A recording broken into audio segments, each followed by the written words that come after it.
तो अब हम लोग देख लेते हैं कीटोन्स का और एल्डिहाइड्स का केमिकल रिएक्शंस, कौन कौन से इंपॉर्टेंट रिएक्शंस एल्डिहाइड और कीटोन्स के होते हैं। तो इंपॉर्टेंट ऐसा कर देते हैं, chemical reactions of aldehyde and ketone. यहाँ पे मैं एल्डिहाइड और कीटोन दोनों का केमिकल रिएक्शन जो है ना वो एक साथ स्टडी कर रहा हूँ, क्योंकि दोनों का रिएक्शन ऑलमोस्ट सेम होता है, ठीक है ना। तो इसलिए एक ही साथ स्टडी करने वाले chemical reaction of aldehydes and ketones. पहला देखो रिएक्शन जो है वो विथ हाइड्रोजन साइनाइड है HCN के साथ। यहां पे मैं कोई कार्बोनिल कंपाउंड ले लिया। अच्छा, यदि मान लो यहां पे एक H आ गया, यहां पे R आ गया तो एल्डिहाइड, यदि दोनों जगह R आ गया तो कीटोन हो जाएगा। तो यहां पे मैं फ्री वैलेंसी लगा के छोड़ दे रहा हूं, ठीक है ना। मतलब एल्डिहाइड रहा तो एक जगह हाइड्रोजन दिख गया एल्डिहाइड, और एक भी हाइड्रोजन नहीं दिखा, दोनों जगह अल्काइल ग्रुप है, तो ऐसे में क्या हो जाएगा, कीटोन हो जाएगा, ठीक है ना।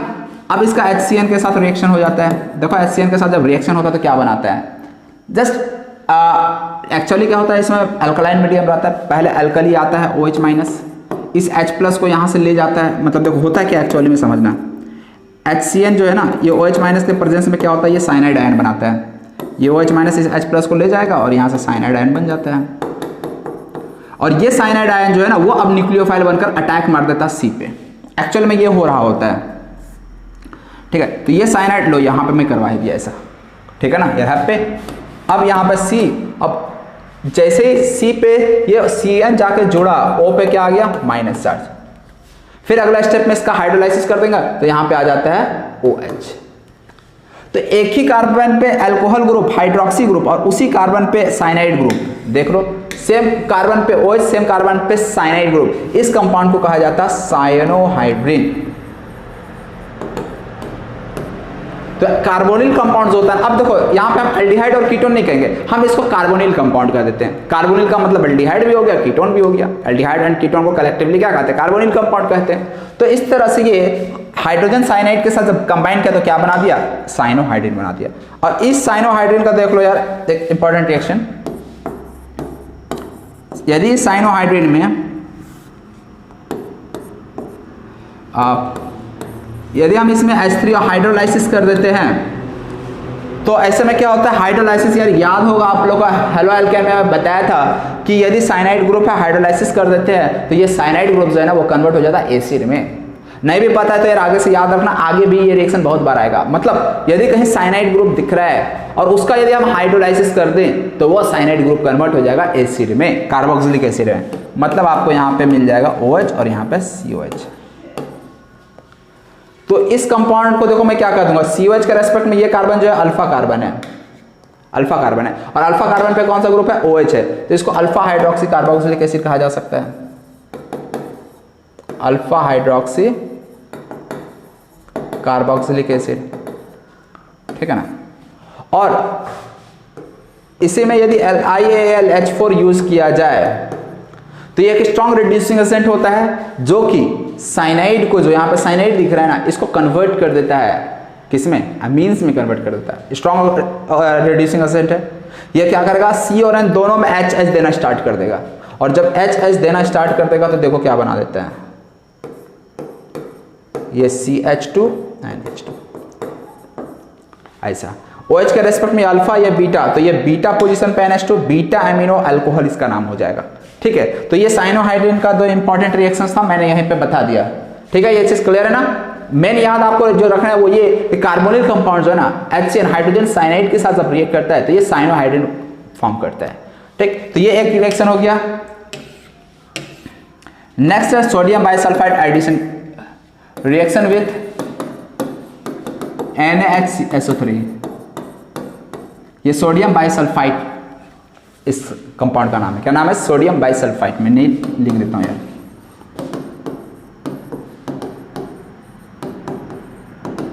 देखो रिएक्शन किस तरह से होता है। मान लो कोई कार्बोनिल कंपाउंड है, अगेन कार्बोनिल कंपाउंड में एल्डिहाइड भी हो सकता है और कीटोन भी हो सकता है। जब इसका रिएक्शन NaHSO3 के साथ कराया जाएगा तो देखो यार क्या होता है, यहाँ पे ये Na+ और HSO3 माइनस में तोड़ दो, मेटल दिख रहा प्लस माइनस में तोड़ दो, इस बॉन्ड को इस तरह से ब्रेक कर दो, इस पार्ट को यहाँ जोड़ दो, Na+O- के साथ आके जुड़ जाएगा। मतलब यहाँ पे आपको कौन सा कंपाउंड मिल जाएगा, O के साथ Na दिख जाएगा और यहाँ पे क्या दिख जाएगा, SO3H।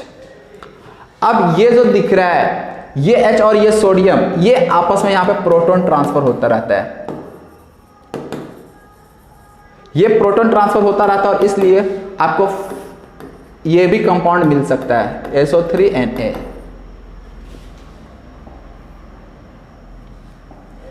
ऐसा भी आपको देखने को मिल सकता है SO3Na और यहाँ पे OH। यदि मान लो हम यहाँ पे एल्डिहाइड लिए हुए हैं, यदि इस कार्बोनिल कंपाउंड की जगह पे एल्डिहाइड लिए हुए हैं, तो ऐसे में आपको ये मेजर मिल जाएगा, ये एल्डिहाइड के केस में ये मिल जाएगा। मतलब इक्विलिब्रियम जो है ना, ये वाला ये इक्विलिब्रियम में ये दोनों प्रोसेस रहता है, ठीक है ना, ये इसमें और ये इसमें जाता रहता है। और इस प्रोडक्ट को सोडियम बाइसल्फाइड एडिशन प्रोडक्ट कहते हैं, बाइसल्फाइड एडिशन प्रोडक्ट इसको कहा जाता है, ठीक है ना।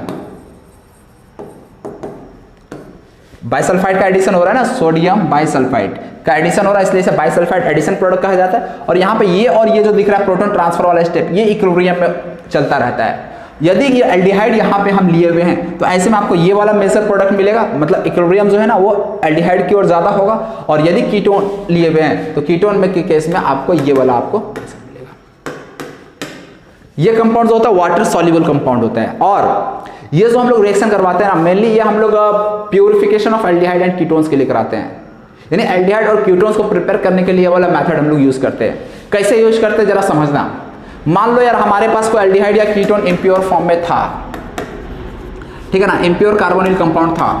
उस इम्प्योर कार्बोनिल कंपाउंड को हम NaHSO3 सोडियम बाइसल्फाइड के साथ रिएक्ट करवा दिए। रिएक्ट करके वो कंपाउंड बना देगा, जो भी हो, एल्डिहाइड रहा तो इक्विलिब्रियम उधर, कीटोन रहा तो इधर, ये कंपाउंड बना दिया। जो इंप्योरिटीज रहा होगा, क्या वो NaHSO3 के साथ रिएक्ट किया होगा? नो यार, आंसर इज नो। मतलब इंप्योरिटीज यहीं पे रह गया होगा। और जो ये कार्बोनिल कंपाउंड है इसके साथ रिएक्ट करके ये बना दिया, यही बना रहा है ना। तो इस तरह से इंप्योरिटीज तो वहां रह गया। और इसमें हम लोग डाइल्यूट मिनरल एसिड के बाद ये क्या होता है, देखो यार इसमें क्या होता है, it converts back into carbonyl compounds. देखो यार ये कार्बोनिल कंपाउंड्स में वापस कन्वर्ट हो जाता है on treating it with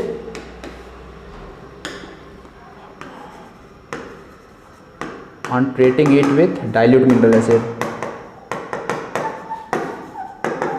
dilute mineral acid. मतलब डाइल्यूट मिनरल एसिड यदि यूज कर रहे हैं, तो डाइल्यूट मिनरल एसिड के प्रेजेंस में क्या होता है, यह वापस जो दिख रहा बाइसल्फाइड एडिशन प्रोडक्ट, ये वापस क्या बना देता है, एल्डिहाइड या कीटोन बना देता है। तो यदि समझो आप इंप्योर कार्बोनिल कंपाउंड स्टार्टिंग में लिए थे, उसको बाइसल्फाइड कंपाउंड के साथ रिएक्ट कराए, तो आपका पहले ये तो बनेगा, और उसके बाद जो बना उसको हम लोग फर्दर हम लोग डाइल्यूट मिनरल एसिड के साथ रिएक्ट कराते हैं, लाइक डाइल्यूट HCl के साथ रिएक्ट करा देते हैं। तो ऐसे में क्या होगा, डाइल्यूट HCl से रिएक्ट कराएंगे तो ये वापस कार्बोनिल कंपाउंड में चला जाएगा। अब यहां से जो वापस कार्बोनिल कंपाउंड हमें मिलेगा, उसमें क्या इंप्योरिटीज रहेगा? नहीं रहेगा, क्योंकि इंप्योरिटीज तो पहले ही जब यहां से रिएक्शन इधर चल रहा था, तभी इंप्योरिटीज यहां पे सेपरेट हो गया था, फिल्टर हो गया था। तो जब इसमें हम लोग डाइल्यूट मिनरल एसिड डालेंगे, तो जो हमें कार्बोनिल कंपाउंड मिलेगा उसमें इंप्योरिटीज नहीं रहने वाला। तो इसलिए हम लोग ये कार्बोनिल कंपाउंड के प्यूरिफिकेशन के लिए भी मेथड यूज करते हैं। ठीक है, मैं नोट करके लिख देता हूं, this method is used for purification of carbonyl compounds.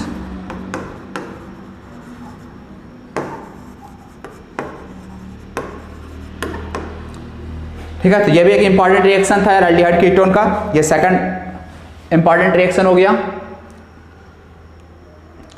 इसके बाद देखो थर्ड रिएक्शन जो है वो है ग्रिग्नार्ड रिएजेंट के साथ। अब यार ये चीज मैंने बताऊंगा, आपको यार अच्छे से पता है, ऑलरेडी आप लोग को बताया हूं एल्डिहाइड या कीटोन आरएनजी के साथ किस तरह से रिएक्ट करता है। मैं जस्ट देखो यार हिंट कर देता हूं किस तरह से रिएक्शन होता है।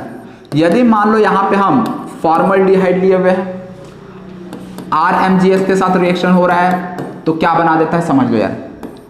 ये भी एक तरह से न्यूक्लियोफिलिक एडिशन रिएक्शन है। एक बताऊंगा, बाकी का मैं लिख दूंगा। O पे क्या आगे चिपक गया, MgX, और यहां पे क्या आगे जुड़ गया, R। फिर इसका हाइड्रोलाइसिस कर देते हैं, H3O+ डालते हैं, तो यहाँ OMgS के यहाँ पे क्या आ जाएगा, H, और यहाँ पे R। यदि ध्यान से देखें तो ये क्या, RCH2OH, इसको हम अच्छे से लिखे तो ऐसा लिख सकते हैं, RCH2OH मतलब ये कितना डिग्री अल्कोहल बना दिया, 1 डिग्री अल्कोहल बना दिया।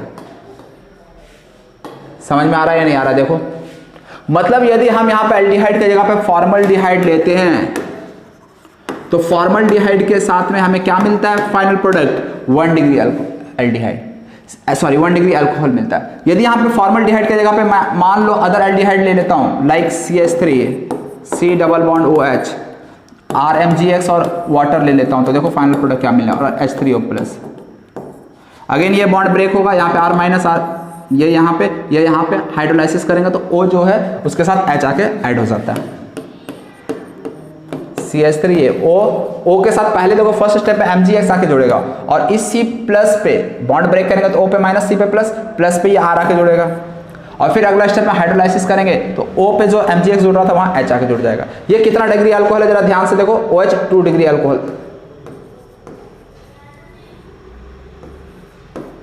ये 2 डिग्री अल्कोहल बन रहा है। क्लियर है ना ये चीज?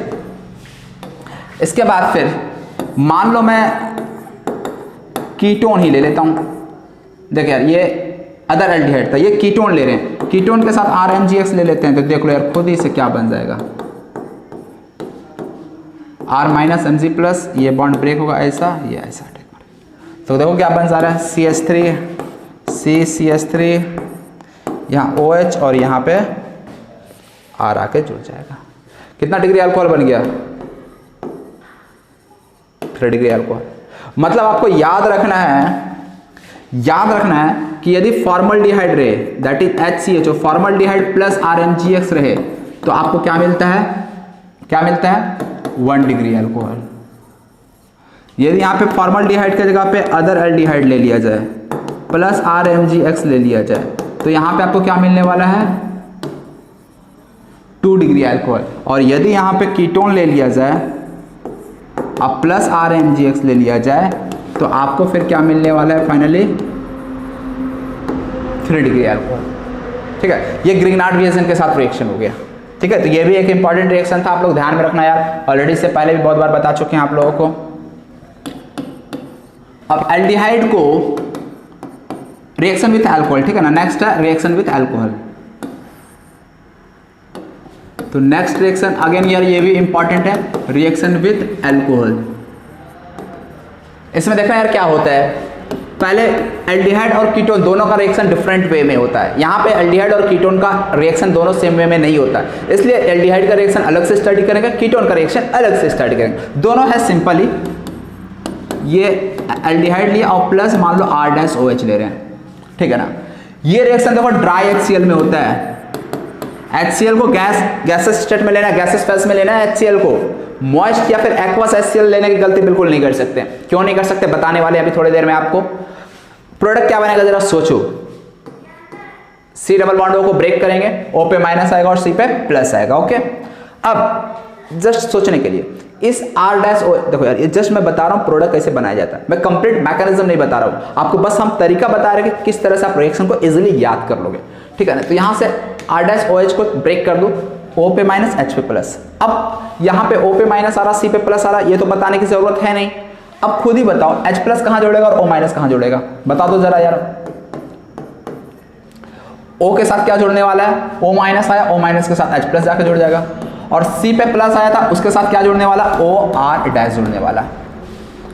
अब देखो यार एक ही कार्बन पे OH और एक ही कार्बन पे OR आ रहा है, मतलब एक कार्बन पे OH और एक कार्बन पे ईथर आ रहा है, यानी एक ही कार्बन पे जब अल्कोहल और एक ही कार्बन पे ईथर है, अल्कोहल और ईथर, तो ऐसे में इस कंपाउंड को कहा दिया जाता है हेमी एसिटल।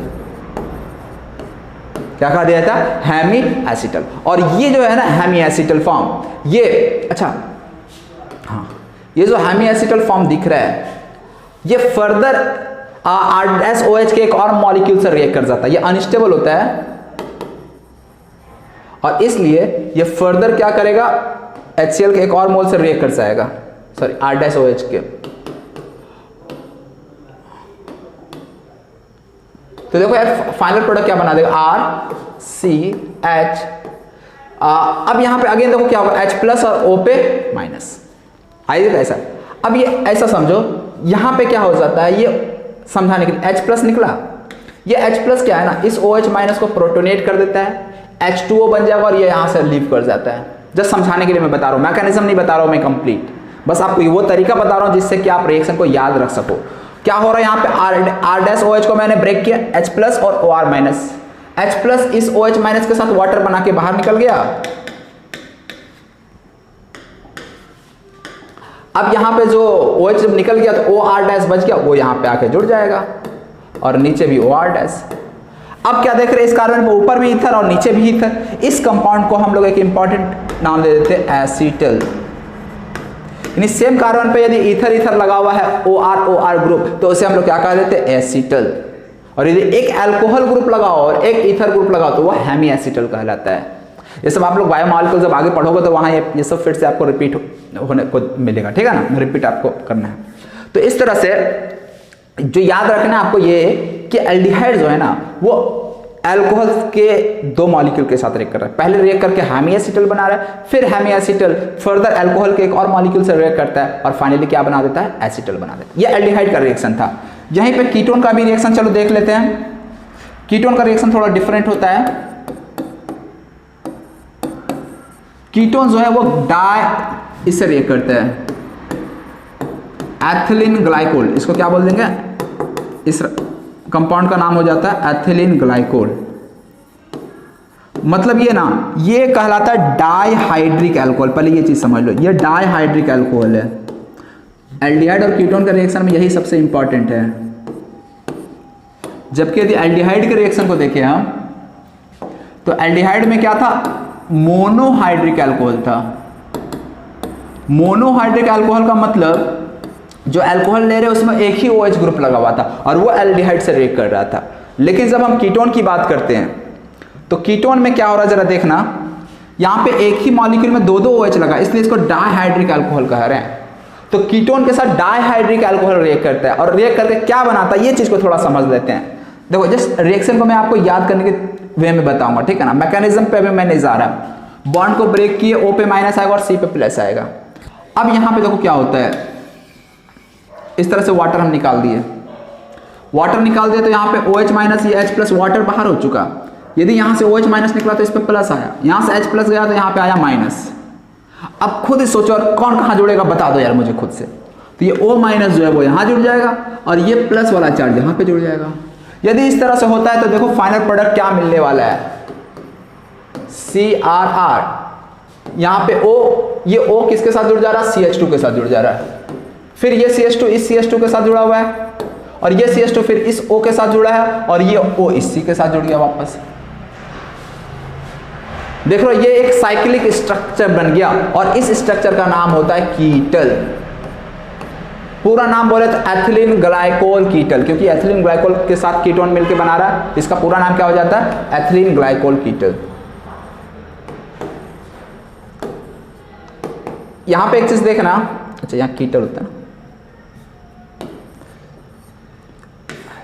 Ethylene glycol कीटल। यहां पे ये भी जो रिएक्शन हो रहा था ये ड्राई HCl के प्रेजेंस में हो रहा था, यहां पे भी जो रिएक्शन होता है ये ड्राई HCl के प्रेजेंस में होता है। HCl को हम लोग एक्वस मीडियम में क्यों नहीं लेते, क्योंकि यदि HCl को एक्वस ले लेते हैं, मिनरल डाइल्यूट फॉर्म में ले लेते हैं, तो ऐसे में क्या होता है ना, ये जो कीटल बन रहा है ना, ये जो एसीटल बन रहा है ना, वो वापस वो एल्डिहाइड प्लस अल्कोहल या कीटल जो है ना वो वापस कीटोन प्लस एथिलीन ग्लाइकोल बना देता है। तो इसलिए हो सकता है ये सवाल पूछ दिया जाए कि डाइल्यूट हम लोग HCl क्यों नहीं ले रहे, एक्वस HCl क्यों नहीं ले रहे। तो याद रखिएगा यार रीजन, कि यदि डाइल्यूट ले ले, क्योंकि ये रिएक्शन जो है ना तुरंत रिवर्सिबल हो जाता है। यदि डाइल्यूट HCl लिए तो ये रिएक्शन बैकवर्ड में आ जाएगा, यानी जो कीटल बना था वो वापस कीटोन और एथिलीन ग्लाइकोल बना देगा। सेम वे में यहाँ पे भी रिएक्शन होता है। यदि यहाँ पे डाइल्यूट HCl ले ले तो ये जो तुम्हारा हेमी एसिटल और एसिटल बन रहा है वो वापस बना देगा एल्डिहाइड और जो अल्कोहल लिए हुए वो, ठीक है। तो इस तरह से यह एल्डिहाइड और कीटोन का फोर्थ इंपॉर्टेंट रिएक्शन हो गया। इसके बाद जो रिएक्शन है वो है अमोनिया और उसके डेरिवेटिव के साथ एल्डिहाइड और कीटोन का रिएक्शन, ठीक है। तो चलो अब हम लोग नेक्स्ट अपने अमोनिया डेरिवेटिव के साथ रिएक्शन देखते हैं कि किस तरह से एल्डिहाइड और कीटोन अमोनिया और अमोनिया डेरिवेटिव से रिएक्ट करता है। तो स्टार्ट करते हैं। यहाँ पे फिलहाल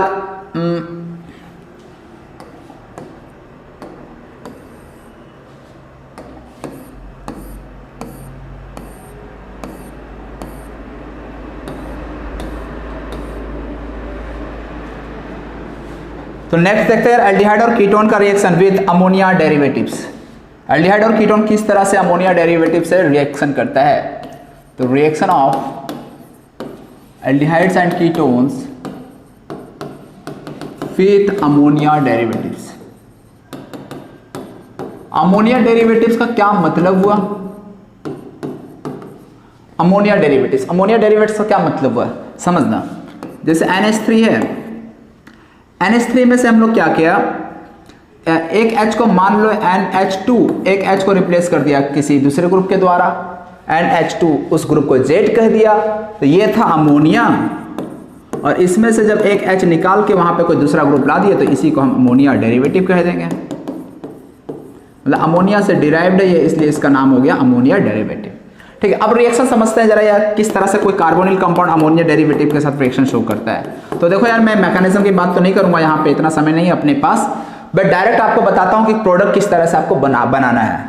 सिंपली यहाँ पे C डबल बॉन्ड O और यहाँ जो H2 है और इसका जो ऑक्सीजन है उसको आपको बाहर कर देना है, और ये दोनों आपस में डबल बॉन्ड के द्वारा ही जुड़ जाएगा, और इस तरह से आपको ये कंपाउंड मिल जाएगा। दैट्स इट, यही करना है आपको जब भी अमोनिया डेरिवेटिव कार्बोनिल कंपाउंड से रिएक्ट करने आता है। तो अब हम लोग देखते हैं इसका कुछ रिएक्शंस जो कि इस बेसिस पे होता है। तो देखो, कोई भी कार्बोनिल कंपाउंड्स,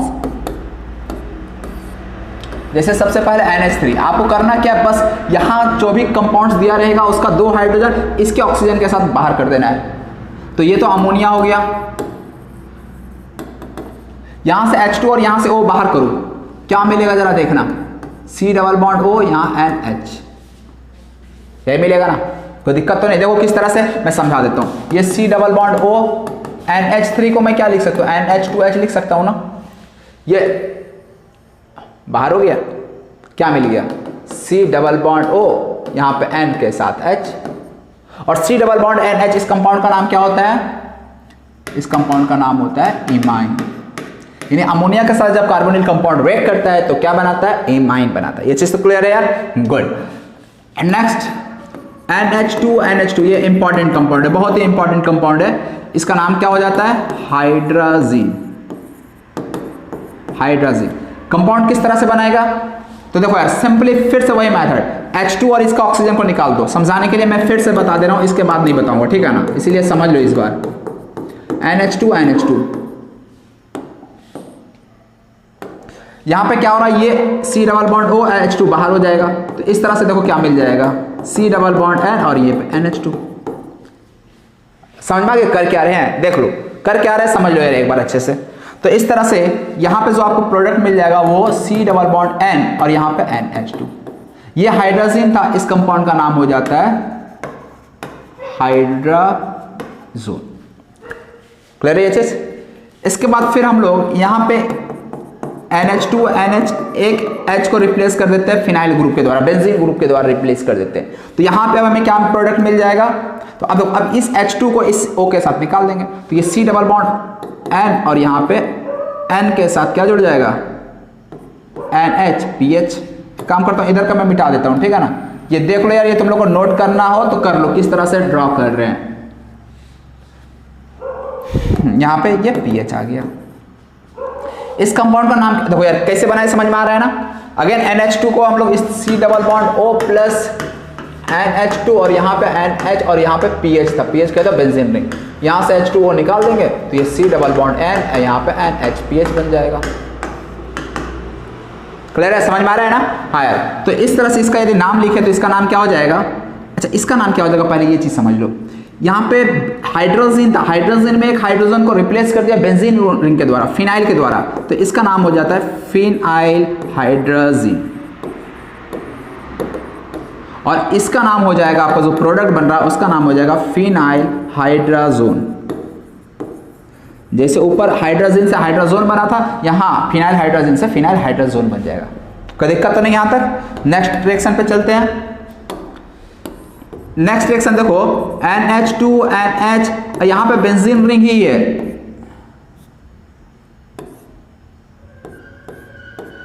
ये बेंजीन रिंग है। इसमें हम लोग क्या करते हैं, एक NO2 इधर लगा दिया, एक NO2 यहां पे लगा दिया। इसको हम लोग कहते हैं 2,4 डाई नाइट्रो फिनाइल हाइड्राजीन। क्या बोला इसको मैंने? 2,4 डाइनाइट्रोफिनाइल हाइड्राजीन। अब ये प्रोडक्ट क्या बना देगा? प्रोडक्ट बनाना ये बड़ा सिंपल है। करना है क्या? यहां से H2 निकालना, ऑक्सीजन के साथ H2 बाहर कर देना है, बाकी को जोड़ देना है। तो इस तरह से यहां पे क्या बन जाएगा? C डबल बॉन्ड, यहां पे N, यहां NH, यहां पे आ गया बेंजीन, और ये NO2 जुड़ जाएगा। ये मिल गया आपको फाइनल प्रोडक्ट। नाम क्या हो जाएगा? अगर सोच लो, हाइड्रोजन था तो हाइड्रोजन, फिनाइल हाइड्रोजन था तो फिनाइल हाइड्रोजन हो गया, और यदि 2,4 डाइनाइट्रोफिनाइल हाइड्रोजन है तो इसका नाम क्या लिख देंगे? 2,4 डाइनाइट्रोफिनाइल। अब देखो यार यहाँ पे किस तरह से नाम लिख रहे हैं, DNP। DNP का मतलब डाइनाइट्रोफिनाइल हो जाता है, ठीक है। डाइनाइट्रोफिनाइल हाइड्रोजन यहां पे लिख देंगे, क्लियर? तो ये 2,4 डाइनाइट्रोफिनाइल हाइड्रोजन मिल गया। किस तरह से बन रहा है यार प्रोडक्ट? देख लो, प्रोडक्ट बनाना तो बहुत ही आसान हो चुका है आपके लिए। नेक्स्ट सेक्शन पे अब आते हैं हम लोग।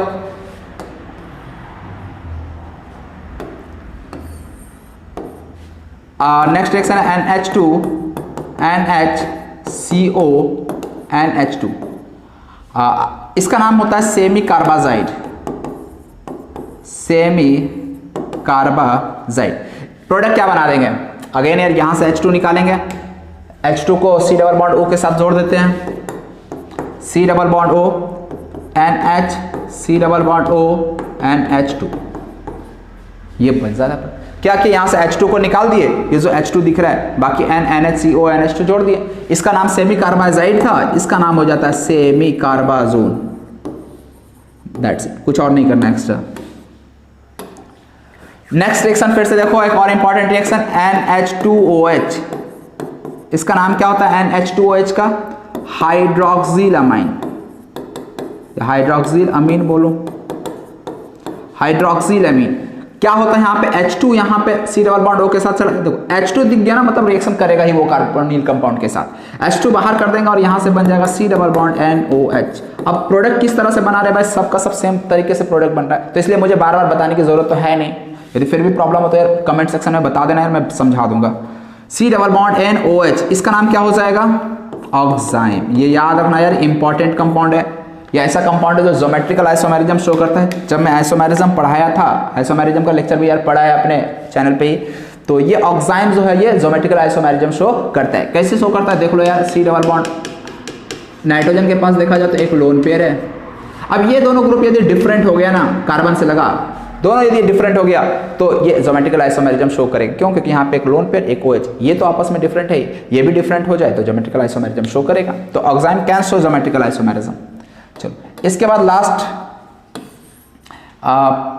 कोई भी 1 डिग्री अमीन।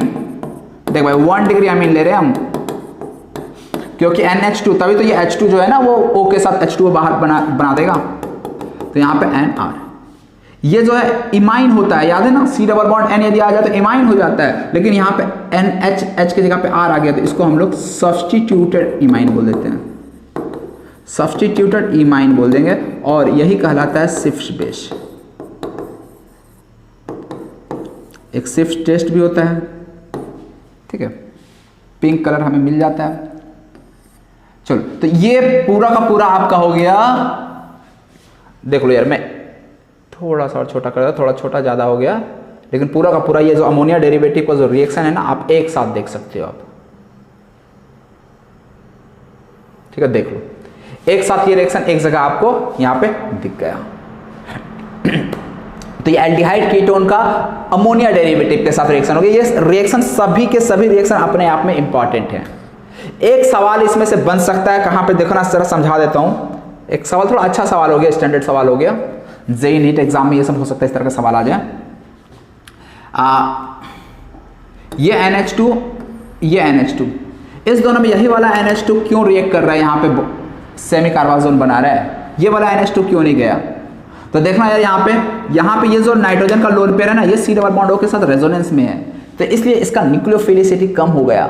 जबकि यहाँ पे नाइट्रोजन का जो लोन पेयर है वो तो रेजोनेंस में है नहीं, क्योंकि यहाँ नाइट्रोजन का lone pair C double bond O के साथ रेजोनेंस कर रहा है, ये लोन पेयर तो रेजोनेंस कर नहीं रहा, इसलिए ये रेजोनेंस, ये लोन पेयर फ्री है, इसलिए ये वाला जो है ना ये अटैक कर रहा है C डबल बॉन्ड O पे, इसलिए ये प्रोडक्ट बना रहा है, ठीक है ना। तो सवाल आपको दिख जाएगा, जो जो क्वेश्चंस बन सकता है ना मैं वो थ्योरी पार्ट में ही कंप्लीट करता चल रहा हूँ, ओके ना। उसके बाद फिर मैं एक आप लोग को शीट प्रोवाइड करा दूंगा जिसमें एल्डिहाइड कीटोन के सारे जो क्वेश्चंस होंगे, कन्वर्जन्स होंगे, वो सारा का सारा उस शीट में रहेगा और मैं उसे डिस्कस कर दूंगा, ठीक है ना। तो इस तरह से आपका अच्छे से रिवीजन हो जाएगा इस चैप्टर का।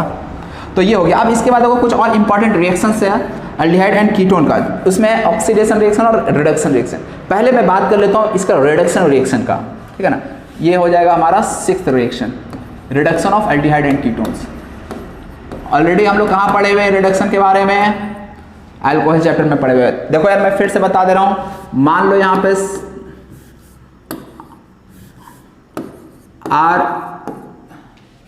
RCHO या फिर कोई भी कंपाउंड हो, ठीक है ना। यहीं पे एक ही साथ बताता हूँ, लिथियम एल्युमिनियम हाइड्राइड LiAlH4 या फिर NaBH4, यदि एल्डिहाइड हुआ तो ये क्या बना देता है, रिड्यूस होकर अल्कोहल बना देता है, RCH2H 1 डिग्री अल्कोहल। लेकिन यदि ये कीटोन निकला तो ऐसे में यदि हम LiAlH4 यूज करते हैं, लिथियम एल्युमिनियम हाइड्राइड या सोडियम बोरोहाइड्राइड NaBH4 यूज करते हैं, या फिर इसके अलावा आपको ये भी रिएजेंट दिख सकता है H2 निकल PD। तो ऐसे केस में ये जो कीटोन दिख रहा है ना, ये 2 डिग्री अल्कोहल बना देता है।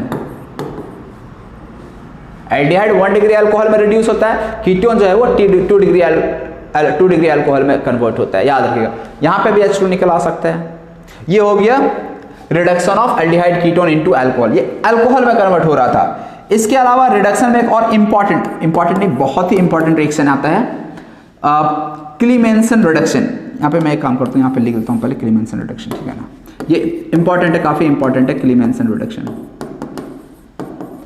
क्लीमेंसन रिडक्शन, इसमें क्या होता है, C डबल बॉन्ड O जो है ना, ये zinc amalgam plus conc HCl, ठीक है ना, ऐसा लिख देता हूँ, conc HCl plus zinc amalgam के साथ रिएक्ट करता है और ये बना देता है CH2। मतलब यहां पे जो रिडक्शन है ना कार्बोनिल कंपाउंड का, वो किस में हो जा रहा है, हाइड्रोकार्बन में हो जा रहा है। यानी कहीं भी आपको C डबल बॉन्ड O दिखे, उसको हाइड्रोकार्बन में कन्वर्ट करना हो, आप तुरंत यार वहां पे क्लीमेंसन रिडक्शन करा दो, conc HCl plus zinc amalgam.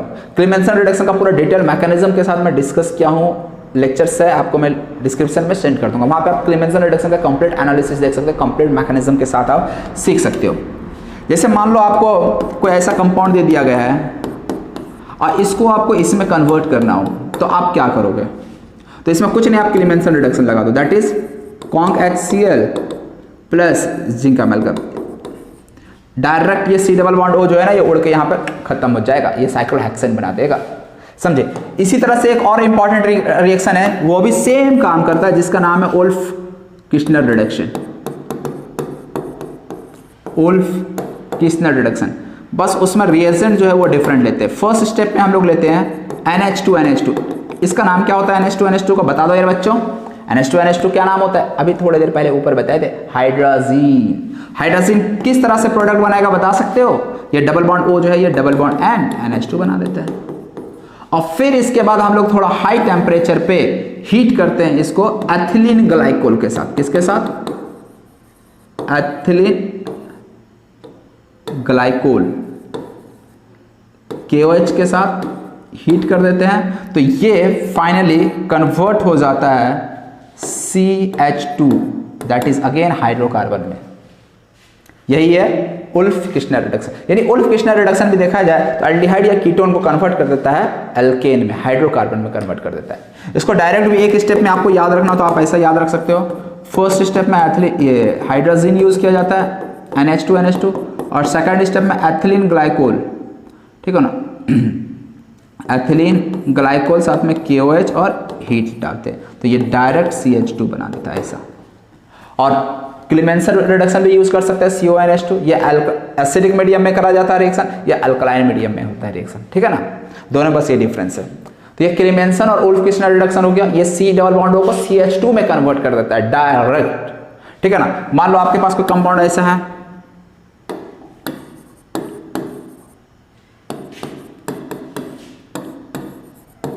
आपको इसमें कन्वर्ट करना है, CH3 CH2 CH2 CH3।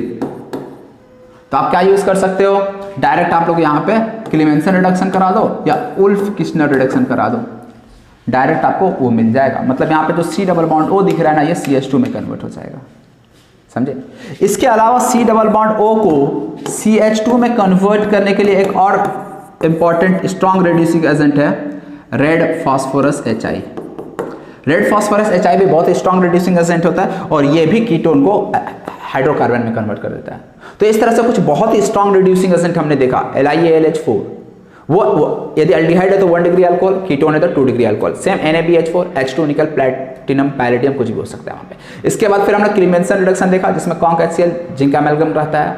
Ulf Kishner reduction first step में हाइड्रोजन, सेकंड स्टेप में एथिलीन ग्लाइकोल KOH हीट रहता है, ठीक है। और एक रेड फास्फोरस HI, ये भी एक इंपॉर्टेंट रिड्यूसिंग एजेंट है, स्ट्रॉन्ग रिड्यूसिंग एजेंट है। अब हम लोग थोड़ा सा केमिकल इसमें ऑक्सीडेशन रिएक्शन के बारे में देख लेते हैं, oxidation of aldehydes and ketones. तो ऑक्सीडेशन के लिए हम लोग क्या यूज करते हैं, जैसे एल्डिहाइड है तो मेनली हम लोग KMnO4 या फिर K2Cr2O7 यूज करते हैं। यहां पे क्या होता है, CH जो दिख रहा है एल्डिहाइड, ये डायरेक्ट कन्वर्ट किस में हो जाता है, RCOOH। लेकिन याद रखिएगा यदि कीटोन है, कीटोन का ऑक्सीडेशन जो होता है it is not so easy. ऐसा नहीं कि नहीं हो सकता है, होता है बट उतना आसान नहीं होता है। इसके लिए हमें बहुत ही ड्रास्टिक कंडीशन देना पड़ता है। ड्रास्टिक कंडीशन का मतलब बहुत हाई टेम्परेचर पर रिएक्शन को कराना पड़ता है, बहुत ही स्ट्रॉन्ग ऑक्सीडाइजिंग एजेंट लेना पड़ता है लाइक HNO3। तो मैं एक करके दिखा देता हूं किस तरह से कीटोन का रिएक्शन होता है। जैसे मान लो R1CH2 C double bond O CH2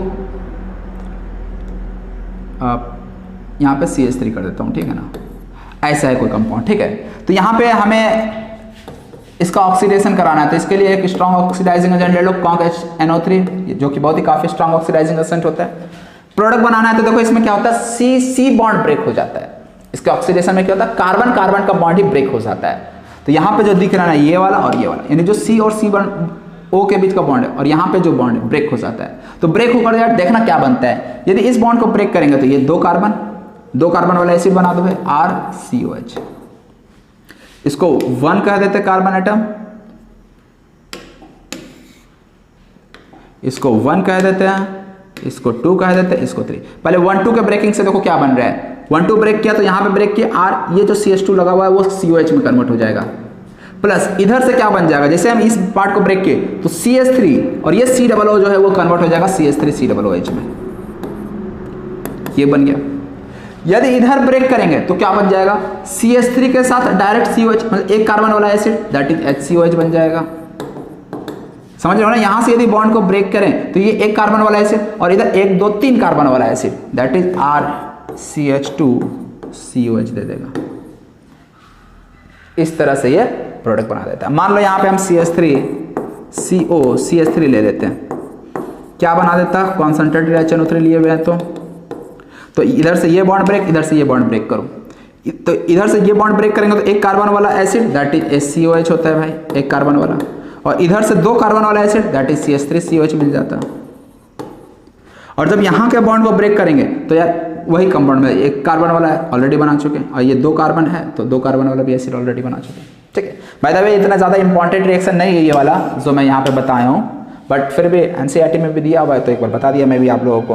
तो ये ऑक्सीडेशन रिएक्शन भी हो गया हमारा कि एल्डिहाइड और कीटोन का कुछ इंपॉर्टेंट ऑक्सीडेशन रिएक्शन, ठीक है ना। तो ये ऑक्सीडेशन रिएक्शन के बाद एक आपको मैं बता देता हूं नाइट्रेशन रिएक्शन, थोड़ा सा देख लो, ये रिएक्शन देख लो। जैसे मान लो यहां पे हमारे पास है एल्डिहाइड का नाइट्रेशन करा दिए। नाइट्रेशन के लिए रिएजेंट क्या यूज करते हैं, पूरा यार एरोमेटिक कंपाउंड का सीरीज ही यार पड़ा हुआ है, आप जाकर देख सकते हो यदि आपको बहुत डिटेल एनालिसिस चाहिए। Concentrated HNO3 plus concentrated H2SO4, यहाँ पे क्या बनेगा फाइनल प्रोडक्ट, ये कैसे जज करेंगे। तो देखो COH जो है ना, COH ये क्या होता है, एक्टिवेटर होता है या डीएक्टिवेटर होता है। तो ये जो है COH ये डीएक्टिवेटर होता है। मतलब यदि देखें COH क्या है, रिंग में कौन सा चार्ज दे रहा होगा, प्लस चार्ज दे रहा होगा। यदि रिंग में प्लस चार्ज दे रहा है तो यहाँ से इलेक्ट्रोफाइल कौन सा बनकर आता है, NO2 प्लस। क्या NO2 प्लस ऑर्थो और पैरा पे आकर ऐड हो सकता है? बिल्कुल नहीं हो सकता है। ये याद रखना यार, नाइट्रेशन में NO2 प्लस इलेक्ट्रोफाइल बनकर आता है, ऑर्थो पैरा पे ऐड नहीं हो सकता है। तो एक ही ऑप्शन इसके पास बचता है, कहाँ जाने का? मेटा पे। तो इसलिए इस केस में एक सिंगल प्रोडक्ट मिलता है हमें, मेटा नाइट्रो बेंजल्डिहाइड। समझे? चलो ये हो गया। इसके बाद कुछ माइल्ड ऑक्सीडाइजिंग एजेंट्स हैं, या फिर मैं बोल सकता हूं टेस्ट्स हैं, ठीक है ना, अल्डिहाइड और कीटोन को, जो काफी इंपॉर्टेंट है, क्योंकि हम लोग उसको एज अ टेस्ट भी यूज करते हैं अल्डिहाइड कीटोन को डिस्टिंग्विश करने के लिए एक दूसरे से। मैं टॉलेंस रिएजेंट, जो टॉलेंस रिएजेंट, टॉलेंस रिएजेंट क्या होता है? AgNH3 प्लस OH माइनस, यही है हमारा टॉलेंस रिएजेंट। इसको हम लोग बोल देते हैं अमोनियकल सिल्वर नाइट्रेट सॉल्यूशन। इसको ज़्यादा सही रहेगा अल्कलाइन अमोनियकल सिल्वर नाइट्रेट सॉल्यूशन, ठीक है ना, यही है टॉलेंस रिएजेंट। ये क्या करता है? यदि कोई अल्डिहाइड है तो AgNH3 प्लस OH माइनस, ये जो है ना, ये माइल्ड ऑक्सीडाइजिंग है। ये RCHO को जो है RCO माइनस में कन्वर्ट कर देता, और Ag जो है ना वो सिल्वर मिरर की तरह प्रेसिपिटेट हो जाता है टेस्ट ट्यूब में जाकर। ध्यान देना, यहाँ पे RCHO देखो तो ये ऑक्सीडाइज हो गया किसमें? सॉल्ट में। अच्छा, यहाँ पे RCO माइनस क्यों बना, COH क्यों नहीं बना? तो देखो यार, मीडियम क्या है? अल्कलाइन मीडियम है। यदि मान लो एसिड यहाँ बनता भी तो अल्कली प्रेजेंट है भाई। अल्कली क्या करता है? यहाँ से COH का H अपने पास बुला लेता है। अल्कली को तो भाई H प्लस बहुत पसंद है ना, तो इसीलिए यहाँ COH बनता भी तो H प्लस को ये अपने पास बुला लेता, तो इस तरह से वो फाइनली सॉल्ट ही बना देगा, ठीक है ना। तो इसलिए जब भी टॉलेंस रिएजेंट लिया जाता है तो आपको सॉल्ट मिलता है। हाँ, अलग बात है, इसके बाद मान लो H प्लस दे दिया जाए इसके बाद, या H3O प्लस दे दिया जाए, तो ये RCO माइनस जो है वो RCOH में कन्वर्ट हो जाता है। इंपॉर्टेंट जो पार्ट है ना वो ये कि ये जो है ना ये कन्वर्ट हो जाता है सिल्वर मिरर में, Ag का प्रेसिपिटेट, जो कि सिल्वर मिरर की तरह अपीयर होता है टेस्ट ट्यूब में। तो जब भी टेस्ट ट्यूब में रिएक्शन कराओगे, ये लैब में अक्सर कराया जाता है 12th में आपको, तो उसमें देखोगे टेस्ट ट्यूब के नीचे जब ये रिएक्शन होता है तो नीचे आपको सिल्वर मिरर की तरह बिल्कुल शाइन होता हुआ दिखेगा, ठीक है। रिएजेंट याद रखना यार, वो ज़्यादा इंपॉर्टेंट है। इसके बाद एक और, अच्छा ये याद रखिएगा, यहाँ पे जो ऑक्सीडेशन हो रहा है एल्डिहाइड का हो रहा है। यदि यहाँ पे कीटोन ले लेते तो कीटोन क्या रिएक्शन देता? नहीं देता। क्यों? कीटोन ऑक्सीडाइज होता ही नहीं इसलिए। तो this reaction is only given by aldehyde. मैंने यहाँ पे मेंशन कर देता हूँ,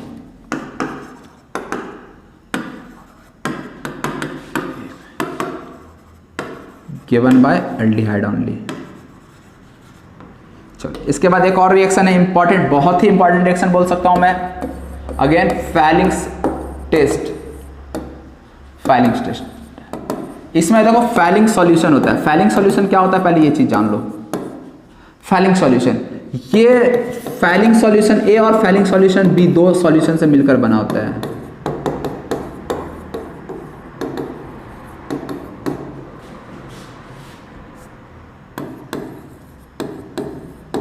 फैलिंग सॉल्यूशन ए और फैलिंग सॉल्यूशन बी, दो सॉल्यूशन से ये मिलकर बना होता है।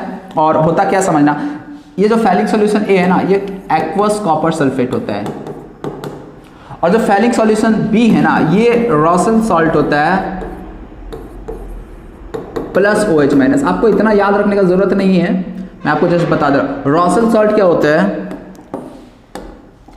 ये होता है सोडियम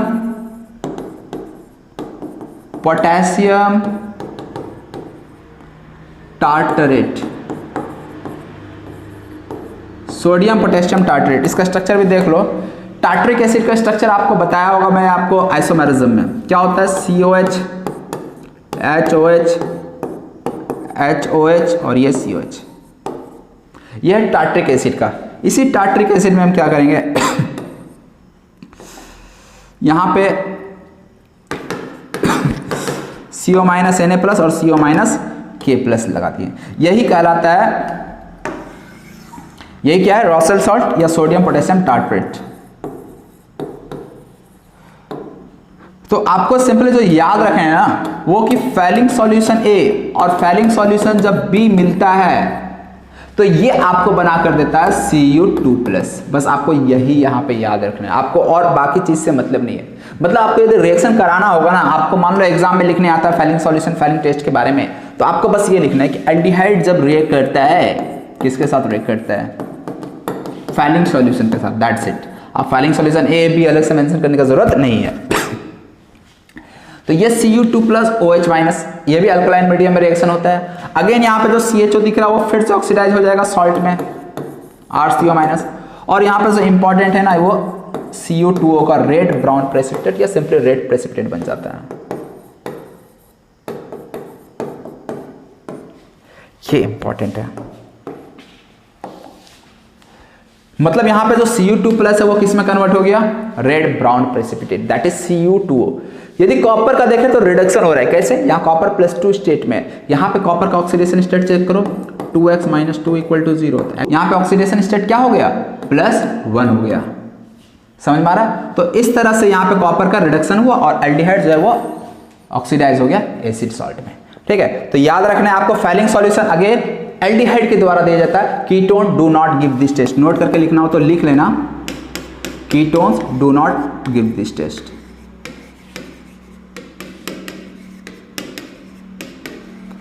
ठीक है ना, ओनली एल्डिहाइड। और इसके अलावा एरोमेटिक एल्डिहाइड भी ये टेस्ट नहीं देता है। Aromatic aldehyde also does not give this test, मतलब वो भी रेड प्रेसिपिटेट नहीं बनाएगा, रेड ब्राउन प्रेसिपिटेट। ओनली ये रिएक्शन कौन देता है, एलिफेटिक एल्डिहाइड ओनली देता है। ठीक है ना, एरोमेटिक एल्डिहाइड ये टेस्ट नहीं देता।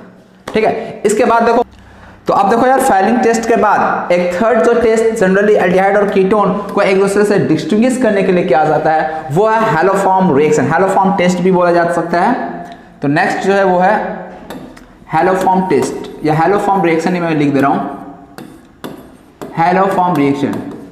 तो हैलोफॉर्म रिएक्शन कौन देता है, तो ये ऐसे एल्डिहाइड्स या कीटोन्स देते हैं जिसके टर्मिनल पोजीशन पे एटलीस्ट 1 CH3 ग्रुप लगा होता है। समझना, जैसे CH3 C⋅OH, यहां पे देख रहे हो ये CH3 ग्रुप लगा हुआ है। तो यदि किसी भी कार्बोनिल कंपाउंड के टर्मिनल पोजीशन पे एटलीस्ट एक CH3 ग्रुप लगा है तो वो हैलोफॉर्म रिएक्शन देता है। अब हैलोफॉर्म रिएक्शन में होता क्या, इस चीज को थोड़ा समझ लेते हैं। देखो, हैलोफॉर्म रिएक्शन में क्या होता है, I2 और NaOH को के साथ स्प्लिट करा जाता है। तो फाइनली जो प्रोडक्ट बनता है ना, वो क्या होता है कि जो CH3 दिख रहा है, ये CH3 कन्वर्ट हो जाता है CHX3 में। यदि आयोडीन लिए हुए हैं तो ये CHI3 में कन्वर्ट हो जाता है, और प्लस जो बच गया जो पार्ट जो है ना, वो एसिड सॉल्ट में कन्वर्ट हो जाता है। तो यहाँ पे एक कार्बन वाला आपको एसिड मिलने वाला, क्योंकि इधर एक ही कार्बन केवल मिल रहा है, तो इसलिए यहाँ पे आपको मिल जाएगा HCOO - Na+। और यहाँ पे जो CHI3 है, ये येलो प्रेसिपिटेट मिलता है। तो ये जनरली मिथाइल कीटोन्स को चेक करने के लिए ये टेस्ट किया जाता है। मिथाइल कीटोन्स कहे तो ऐसे कीटोन्स या ऐसे एल्डिहाइड्स भी बोला जा सकता है जिसके टर्मिनल पोजीशन पे methyl group that is CH3 group लगा हो। ठीक है, तो ये शो कर सकता है CH3 C⋅O CH2 CH3। क्या ये, अच्छा एक और चीज, I2 + NaOH को आपको डायरेक्टली ऐसा भी मिल सकता है NaOI, इसको सोडियम हाइपोहैलाइड बोला जाता है, सोडियम हाइपोहैलाइड। ठीक है, इसी तरह से क्या ये हैलोफॉर्म रिएक्शन शो करेगा, NaOI के साथ ये रिएक्शन शो करेगा, क्या ये येलो प्रेसिपिटेट बनाएगा, तो यस ऑफ कोर्स ये भी बनाएगा। क्यों, यहाँ पे CH3 ग्रुप लगा है। अब ये वाले CH3 को मत देखकर बोलना कि सर इधर भी CH3 ये भी शो कर सकता है, नहीं, जो C⋅O से डायरेक्टली अटैच CH3 ग्रुप होता है ना, उसके वजह से येलो प्रेसिपिटेट बनाता है। तो यदि ये CH3 को देखें तो ये CH3 तो कन्वर्ट हो जाएगा CHI3 में, और प्लस जो बच गया पार्ट, ये पार्ट बच गया ना, 1 2 3 कार्बन, 1 2 3 कार्बन, ये 3 कार्बन वाला आपको एसिड मिल जाएगा। यानी यहाँ पे 3 कार्बन वाला acid that is CCCOO Na मिल जाएगा। समझ में आ रहा है? इसी तरह से मान लीजिए आपके पास CH3 CH2 C⋅O CH2 CH3, क्या ये I2 NaOH लिखे, या फिर आपको हम डायरेक्ट लिखकर NaOI दे, दोनों का मतलब सेम है, क्योंकि ये आपस में रिएक्ट करके यही NaOI बना देता है, सोडियम हाइपोहैलाइड, ठीक है ना। तो अब यहाँ पे यदि प्रोडक्ट पूछा जाए क्या बनेगा, तो क्या प्रोडक्ट बनेगा, ये चीज को देख लो। हाँ, यहाँ पे रिएक्शन होगा क्या, रिएक्शन ही नहीं होगा। क्यों नहीं रिएक्शन होगा, क्योंकि यहाँ पे C डबल बॉन्ड O से कोई भी ग्रुप CH3 ग्रुप लगा हुआ नहीं है, जबकि एक मिथाइल ग्रुप होना जरूरी था। यहाँ पे CH2 तो दिख रहा है, CH2 तो दिख रहा है, लेकिन CH3 ग्रुप नहीं है, इसलिए ये रिएक्शन नहीं देगा। समझ रहे हो ना, क्लियर है ना कॉन्सेप्ट। चलो इसी तरह से मान लो बेंजीन, बेंजीन के साथ C double bond O CH3, क्या ये हैलोफॉर्म रिएक्शन देगा, इसको आइडोफॉर्म हम बोल सकते हैं, ठीक है ना। CH3 बन रहा है NaOH प्लस I2, क्या ये रिएक्शन देगा, क्या यहाँ पे येलो प्रेसिपिटेट हमें मिलने वाला है? यस ऑफ कोर्स मिलने वाला है। क्यों, यहाँ पे CH3 दिख रहा है, CH3 दिख रहा है, तो ये CH3 को सबसे पहले कन्वर्ट कर दो CHI3 में, ये येलो प्रेसिपिटेट हो जाएगा। और साथ में यहाँ पे आपको क्या मिल जाएगा, ये जो पार्ट दिख रहा है, ये वाला बचा वाला पार्ट, ये कन्वर्ट किस में हो जाएगा, एसिड सॉल्ट में कन्वर्ट हो जाएगा। मतलब यहाँ पे आपको क्या मिल जाएगा, COONA मिल जाएगा।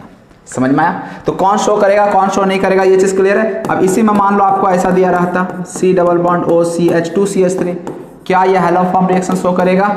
Answer is no. क्यों, यहाँ पे CH3 ग्रुप जुड़ा ही नहीं है भाई C डबल बॉन्ड O से, ये तो CH2 ग्रुप जुड़ा है डायरेक्टली, जबकि CH3 होना चाहिए था, तो इसलिए ये शो नहीं करेगा। क्लियर है। एक और चीज हैलोफॉर्म रिएक्शन के बारे में बता दे रहा हूं मैं आपको, यदि कभी भी ये C double bond O group यदि is in resonance with any other group, with any group or atom, then it does not show iodoform reaction. मतलब समझना एग्जाम्पल से ये चीज आपको मैं समझाता हूं। देखो मान लो C double bond O and H2 और यहाँ पे CH3 आपको दे दिया गया NaOH प्लस I2। आपको लग रहा होगा यार ये रिएक्शन तो देगा, यहाँ पे CH3 ग्रुप तो दिख गया, बट याद रखिएगा यार यहाँ पे आपको कोई भी रिएक्शन नहीं होने वाला, येलो प्रेसिपिटेट नहीं मिलने वाला है। क्यों, यहाँ पे C डबल बॉन्ड O जो दिख रहा है ये इस नाइट्रोजन NH2 ग्रुप के साथ रेजोनेंस में है, और जहां भी C डबल बॉन्ड और रेजोनेंस में आ गया वहां पे आपको हैलोफॉर्म जो टेस्ट है आपको नहीं मिलने वाला, ये प्रेसिपिटेट नहीं मिलने वाला है। ऐसा क्यों हो रहा है, ये सब मैकेनिज्म की बात है, ठीक है ना। जब हम मैकेनिज्म बाद में डिस्कस कर देंगे अलग से, ठीक है ना, तो वहां आपको पता चल जाएगा ऐसा क्यों हो रहा है। बाय द वे अभी आपको बस जो इंपॉर्टेंट है वो बात में बता रहा हूं कि C डबल बॉन्ड जहां भी रेजोनेंस में दिख गया, नाइट्रोजन के लोन पेयर के साथ रेजोनेंस में दिख गया, नो रिएक्शन। इसी तरह से मान लो C double bond O Cl, यहाँ पे आपको CH3 दिख गया, क्या यहाँ रिएक्शन होगा? तो आप CH3 देखकर मत बोलना क्या ये हैलोफॉर्म रिएक्शन शो कर देगा, ऐसा नहीं है। अगेन यहाँ पे भी नहीं होगा। क्यों नहीं होगा? Cl के पास लोन पेयर है, ये रेजोनेंस में है डबल बॉन्ड O के साथ, इसलिए यहाँ पे भी नो रिएक्शन। क्लियर है। तो ये हैलोफॉर्म रिएक्शन के बारे में था। कंडीशन याद रखिएगा, एल्डिहाइड और ketone having at least one CH3 group attached directly to CO group, यानी CO से directly attach one CH3 group होना चाहिए, and that CH3 group is converted into CHI3 and the remaining part gets converted into carboxylic acid salt। यही है haloform reaction, ठीक है। ये इसके बाद दो इंपॉर्टेंट रिएक्शंस हैं एल्डिहाइड कीटोन चैप्टर का सबसे इंपॉर्टेंट पार्ट मैं बोल सकता हूं, और वो है aldol condensation and Cannizzaro reaction. Aldol condensation reaction जो सबसे इंपॉर्टेंट रिएक्शन है, मोस्ट इंपॉर्टेंट रिएक्शन है एल्डोल कंडेंसेशन। क्या होता है एल्डोल कंडेंसेशन, पहले इस चीज को समझ लेते हैं। कंडेंसेशन आ गया, इसका मतलब यहाँ पे क्या हो रहा है, दो मॉलिक्यूल आपस में जुड़ रहा है, ठीक है ना। दो मॉलिक्यूल तीन मॉलिक्यूल जब जुड़ते हैं आपस में तभी तो कंडेंसेशन की हम बात करते हैं। तो अल्डोल, अब ये अल्डोल क्या है ये भी चीज को समझते हैं, ठीक है ना। तो पहले तो यार इसका मैं स्टेटमेंट लिख दे रहा हूं, when two molecules of aldehydes or ketones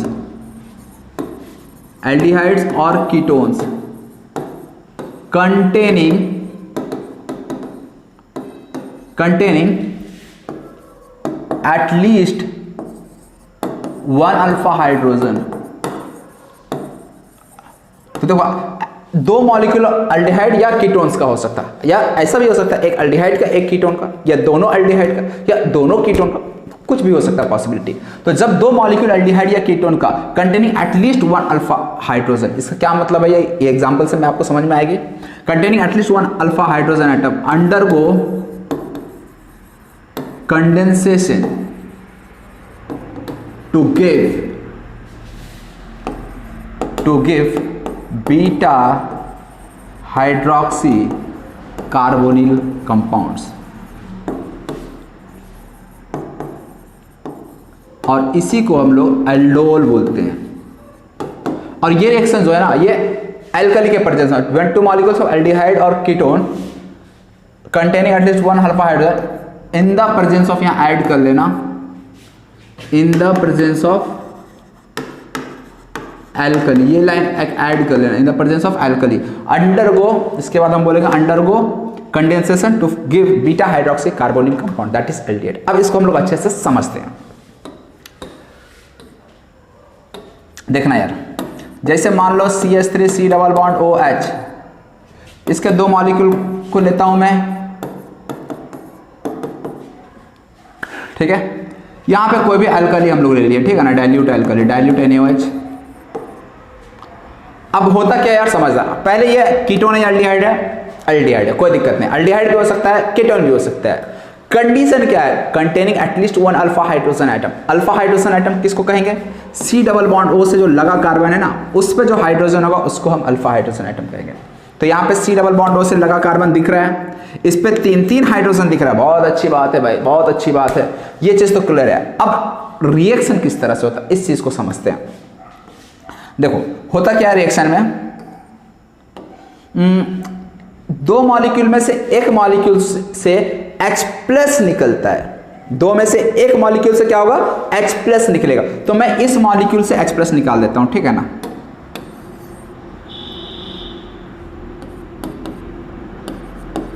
इस CH3 को मैंने CH2H कर दिया, यहां से H को H प्लस की तरह निकाल दिया, क्या मिला हमें, CH2 पे माइनस चार्ज, और यहां C डबल बॉन्ड OH। एक काम करता हूं, इसको मैं ऐसा लिख रहा हूं, देखो तुम लोग को दिक्कत तो नहीं होना चाहिए, कोई दिक्कत तो नहीं, इसको हम ऐसा लिख दिया, जस्ट CH2 माइनस को इधर कर दिया, COH को इधर रहने दिया, माइनस चार्ज क्यों है, H को प्लस की तरह निकाल दिए। अब दूसरे मॉलिक्यूल पे जरा देखना क्या होता है, दूसरे मॉलिक्यूल के C double bond O break होगा, और ये जो माइनस चार्ज जो दिख रहा है ना, ये C डबल बॉन्ड O पे अटैक मार देगा। समझना क्या हो रहा है, तो इस तरह से जैसे ये अटैक मारेगा, तो देखो अब प्रोडक्ट हमें क्या मिलने वाला है, ये C double bond O break हो चुका है, तो CH3, देखो जिस पे अटैक हो रहा है ना उसको आपको पहले ड्रॉ करना है। ये चीज यार एल्डोल कंडेंसेशन में आप याद रखना, जिस पे अटैक हो रहा है उसको आपको पहले ड्रॉ करना है, ठीक है ना। बाद में हम आपको शॉर्टकट मेथड भी बताएंगे, लेकिन फिलहाल आप देख लो यार किस तरह से प्रोडक्ट बनाना है। CH3 CO पे माइनस आ जाएगा, C के साथ H तो लगा हुआ ही रहेगा, यहाँ पे जो CH2 ये आके यहाँ पे जुड़ जाएगा, तो यहाँ पे आपको मिल जाएगा CH2 C double bond OH। समझ में आया। अब ये जो मॉलिक्यूल बना, ये वाटर से H प्लस ले लेता है, और यहाँ आपको फाइनल जो प्रोडक्ट है CH3 CHOH, यहाँ CH2 और C डबल बॉन्ड OH मिल जाता है। अब यदि यहाँ पे देखें तो ये हमारा क्या हो गया, कार्बोनिल ग्रुप। इस कार्बोनिल ग्रुप के प्रेजेंस में ये अल्फा पोजीशन है, ये बीटा पोजीशन है, और बीटा पोजीशन पे क्या लगा है, OH लगा हुआ है, तो इसको हम बोलेंगे बीटा हाइड्रोक्सी कार्बोनिल कंपाउंड। समझ में आया, इसका नाम क्यों पड़ा, बीटा हाइड्रोक्सी कार्बोनिल कंपाउंड, और इसी को हम लोग बोल देते हैं एल्डोल। क्यों बोले एल्डोल, क्योंकि यहाँ एल्डिहाइड फंक्शनल ग्रुप भी है और अल्कोहल फंक्शनल ग्रुप भी है, इसलिए इसका नाम पड़ा एल्डोल। तो इस एल्डोल कंडेंसेशन में दो ही काम किया गया है। पहला काम तो यार एसिडिक हाइड्रोजन को हटाया गया, रिमूव किया गया, H प्लस को निकाले तो यहाँ पे हमें मिला एनायन, और इस एनायन को आपको दूसरे वाले मॉलिक्यूल के C डबल बॉन्ड O पे अटैक करा देना है। एक चीज ध्यान रखना है आपको, क्या, जिस पे अटैक हो रहा है उसको पहले ड्रॉ करना। तो स्ट्रक्चर आप आसानी से ड्रॉ कर सकते हैं, इसलिए बोल रहे, और कोई बात नहीं है। हाँ, तो ये एल्डोल बना दिया, ठीक है ना। अब देखो बहुत बार क्या होता है ना, इसमें हीट भी आपको आगे दे दिया जाता है कि भाई डाइल्यूट NaOH के साथ आपको हीट दे दिया जाए तो फाइनल प्रोडक्ट क्या बनेगा बताइए। तो यदि हीट दे दिया गया, यदि हीट नहीं दिया गया तो रिएक्शन यहाँ रुक जाएगा। हीट दे दिया गया तो यहाँ से डिहाइड्रेशन हो जाता है, दैट इज H2O रिमूव हो जाता है। H2O कैसे रिमूव होता है, तो यहाँ से आपका OH निकलेगा और इसके बगल वाले कार्बन से H निकलेगा, यानी यहाँ पे आपको जो H दिख रहा है ना, दो हाइड्रोजन,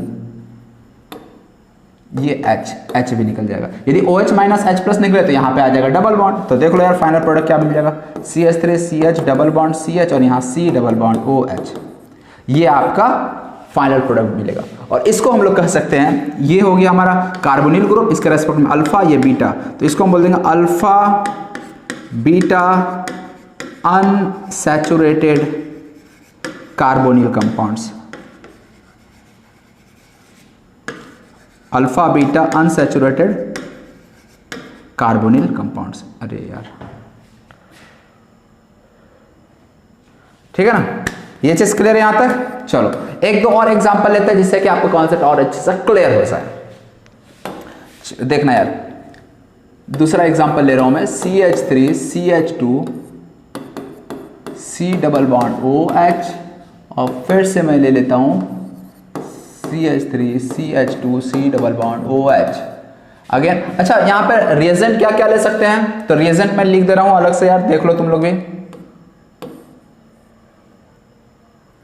रिएजेंट्स जो हम लोग अल्कली ले रहे हैं उसके जगह पे NaOH तो बहुत ही कॉमन है भाई, डाइल्यूट NaOH, ठीक है ना, डाइल्यूट NaOH ले सकते हैं, या फिर सोडियम कार्बोनेट भी एक्वस Na2CO3 भी लिया जा सकता है, या बेरियम हाइड्रोक्साइड भी लिया जा सकता है। यदि ये सब कहीं भी दिख जाए तो समझ जाना वहाँ एल्डोल कंडेंसेशन रिएक्शन, और एल्डिहाइड और कीटोन होना चाहिए, और साथ ही साथ अल्फा हाइड्रोजन एटम भी होना चाहिए, तभी हम बोलेंगे एल्डोल कंडेंसेशन रिएक्शन हो रहा है। क्लियर यहाँ तक ना। चलो यहाँ पे रिएक्शन किस तरह से होगा ये आपको बताना है। सबसे पहले यार रिएक्शन होगा या नहीं, क्या ये एल्डोल रिएक्शन देगा या नहीं देगा ये चेक करना है। तो उसके लिए बहुत ही सिंपल है, C double bond O group को देखो, देखा यार C double bond O group, उसके बगल में अल्फा हाइड्रोजन प्रेजेंट है या नहीं, यस ऑफ कोर्स ये अल्फा हाइड्रोजन है, देख रहे हो ना, दो हाइड्रोजन है। पहला काम क्या है, H को निकालो। अब देखिए यार H यहाँ पे भी दिख रहा है और यहाँ पे भी दिख रहा है, किस H को निकालेंगे, तो जो C डबल बॉन्ड O के बगल वाला कार्बन पे हाइड्रोजन है ना उसको निकालना है, क्योंकि वो H प्लस निकलेगा तो वो रेजोनेंस स्टेबलाइज होगा, स्टेबल एनायन बनेगा, इसलिए यहाँ का H प्लस निकालेंगे। तो CH3 H प्लस निकालें यहाँ से, C double bond OH plus.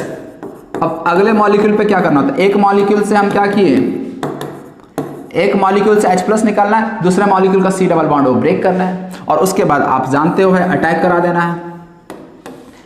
जैसे ही अटैक करवा देंगे तो क्या बन जाएगा प्रोडक्ट, देखो सबसे पहले किसको ड्रॉ करेंगे, जिस पे अटैक हो रहा है उसको पहले ड्रॉ करो, यानी ये मॉलिक्यूल आपका पहले ड्रॉ होगा CH3। ये जस्ट प्रोडक्ट को मतलब बनाने में इजी हो जाता है इसलिए मैं बता रहा हूँ। CH3 C double bond O CHO पे माइनस, ऐसा समझ लो इसी स्टेप में हमने H2O भी दे दिया, H2O भी दे देंगे तो यहाँ पे OH आ जाएगा, ठीक है ना, समझ रहे हो ना। इसी स्टेप में हमने वाटर भी दे दिया और अटैक भी हो रहा है, दोनों काम एक ही साथ हो रहा है। डाइल्यूट रहता है ना NaOH, जो भी बेस्ट रहता है डाइल्यूट रहता है, तो वाटर से H प्लस ले लेगा यहाँ पे, तो O पे माइनस आया तो वाटर से H प्लस ले लिया, और यहाँ पे आपका क्या आ जाएगा CH। अब देखो ये C यहाँ पे जुड़ रहा है, ये C इस कार्बन से जुड़ा, और इस C से एक CH3 लगा हुआ आपको दिख रहा है, और एक C डबल बॉन्ड OH भी लगा हुआ दिख रहा है, यानी जो फाइनल प्रोडक्ट बनेगा वो ये मिलेगा। अगेन देखो भाई ये अल्फा कार्बन और ये बीटा, बीटा पे OH लगा हुआ है, फाइनल प्रोडक्ट यही मिलेगा। मान लो आपको हीट दे दिया जाए तो आप फाइनल प्रोडक्ट क्या बना दोगे, हीट भी दे दिया गया साथ में, देख यार हीट देख लेना, हीट दिया जाए तभी आप वाटर का रिमूवल करोगे। तो यदि हीट दे दिया जाए तो CH3 CH2 यहाँ से CH, ये OH और यहाँ से एक H निकाल दो, तो ये CH डबल बॉन्ड C, यहाँ पे CH3, ये C double bond OH। Again देखो यार अल्फा और बीटा, ये alpha beta unsaturated carbonyl compounds बन गया। समझ में आ रहा है, क्लियर है ना कॉन्सेप्ट, किस तरह से आपको प्रोडक्ट बनाना है। अब देखो मैं एक शॉर्टकट ट्रिक बता रहा हूं जिससे कि आप डायरेक्ट प्रोडक्ट बना दोगे। शॉर्टकट ट्रिक क्या है, जैसे CH3 C double bond OH, CH3 C double bond OH, अब मान लो NaOH और हीट दे दिया गया, ठीक है ना, ये डायरेक्ट ट्रिक है, डायरेक्ट मेथड है, डायरेक्ट मेथड। देखो करना क्या है, एक मॉलिक्यूल का H2 और दूसरे मॉलिक्यूल का C डबल बॉन्ड को फेस टू फेस रखना है। देखो क्या मतलब है, CH3 C double bond OH, इसका C डबल बॉन्ड O को इस तरह से हम कर दिए, ठीक है ना, और प्लस यहाँ पे CH3 में से कुछ ऐसा कर दिया, समझना, यहाँ पे CH2 और यहाँ पे O को ऐसा कर दिया। एक मॉलिक्यूल का डबल बॉन्ड और दूसरे मॉलिक्यूल का H2, और यहाँ से H2 हमें बाहर कर देना है। जैसे H2 बाहर कर देंगे तो फाइनल प्रोडक्ट हमें क्या मिल जाए, CH3 C के साथ एक H लगा हुआ रह जाएगा। फिर यहाँ पे आ जाओ C के साथ H, और यहाँ पे डबल बॉन्ड, ये जस्ट काट रहे हैं, काट के यहाँ पे H2O बाहर कर दिया, तो ये डबल बॉन्ड जो था ना, ये डबल बॉन्ड यहाँ आ जाएगा इसके और इसके बीच में। फिर यहाँ पे भी CH, यहाँ पे भी CH, और ये बाहर में C double bond OH। Final product आपका यही बन जाएगा। कितना सिंपल हो गया देखो यार। अभी आपको यही चीज हम ऊपर भी बताए थे ना, देखो CH3COH CH3COH फाइनली क्या बना रहा था, देखो देखो देखो देखो, यही बना रहा था। और अभी जो हम बनाए भाई फिर से वही प्रोडक्ट बना, समझे। चलो एक और एग्जांपल करके दिखा देते हैं डायरेक्ट किस तरह से बना रहे हैं। CH3CH2 C double bond OH plus CH3CH2 C double bond OH। अब कौन सा वाला H, जैसे मान लो इसका C डबल बॉन्ड OH को हमने ऐसा कर दिया CH2 CH3। अब इसका कौन सा H2 को हम यहाँ पे सामने रखेंगे, CH3 वाला या CH2 वाला इस O के सामने आएगा। तो याद रखना यार, कौन सा H को निकालते हैं, C डबल बॉन्ड O के बगल वाले H को निकालते हैं ना, तो इस कार्बन का जो H2 है ना उसको हम यहाँ पे रखेंगे, और इससे आपका एक लटका हुआ रहेगा CH3 और एक C डबल बॉन्ड OH रहेगा इधर लटका हुआ, और आप इस तरह से वाटर समझना किस तरह से। ये भी मॉलिक्यूल यही सेम है, CH3 CH2 COH है ना, इसको नीचे से देखना स्टार्ट करो, CH3 CH2 COH है ना, CH3 CH2 COH।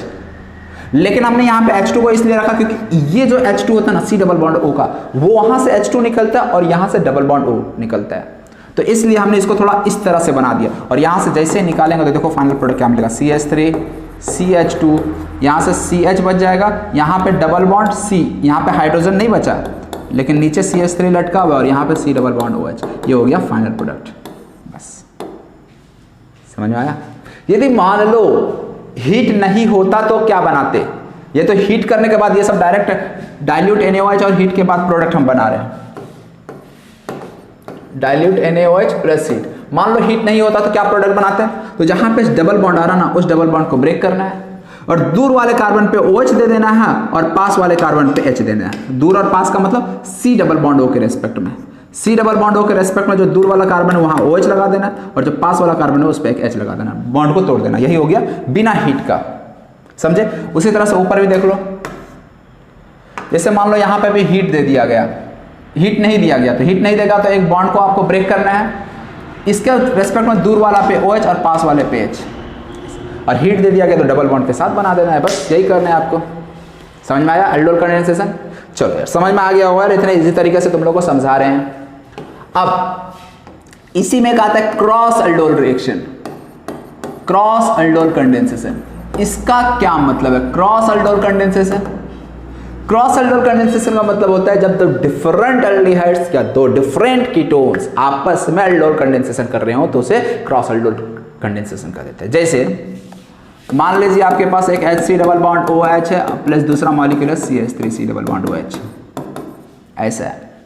तो यहाँ पे तो अब एल्डिहाइड्स, दोनों एल्डिहाइड्स है लेकिन दो डिफरेंट एल्डिहाइड्स है, तो यहाँ पे जो अब कंडेंसेशन रिएक्शन हो रहा है वो क्रॉस एल्डोल कंडेंसेशन कहलाएगा। क्लियर? हाँ। अब बात आती है कि यहाँ पे प्रोडक्ट कैसे बनाया जाएगा, कैसे बनाया जाएगा प्रोडक्ट, ये इंपॉर्टेंट है। तो देखो अगेन यार काम वही करना है, एक जगह से H+ निकालना है और माइनस चार्ज बना उसको C डबल बॉन्ड पे अटैक करा देना। काम दो ही है यार, एक H+ निकालना, एक कार्बोनिल कंपाउंड से H+ निकालना है और दूसरे कार्बोनिल कंपाउंड में C double bond O break करना है और उस कार्बन आयन को जोड़ देना है C डबल बॉन्ड में। यही करना होता है। तो यहाँ पे अब बात आती है भाई कहाँ से H+ निकालेंगे और किस वाले में अटैक कराएंगे।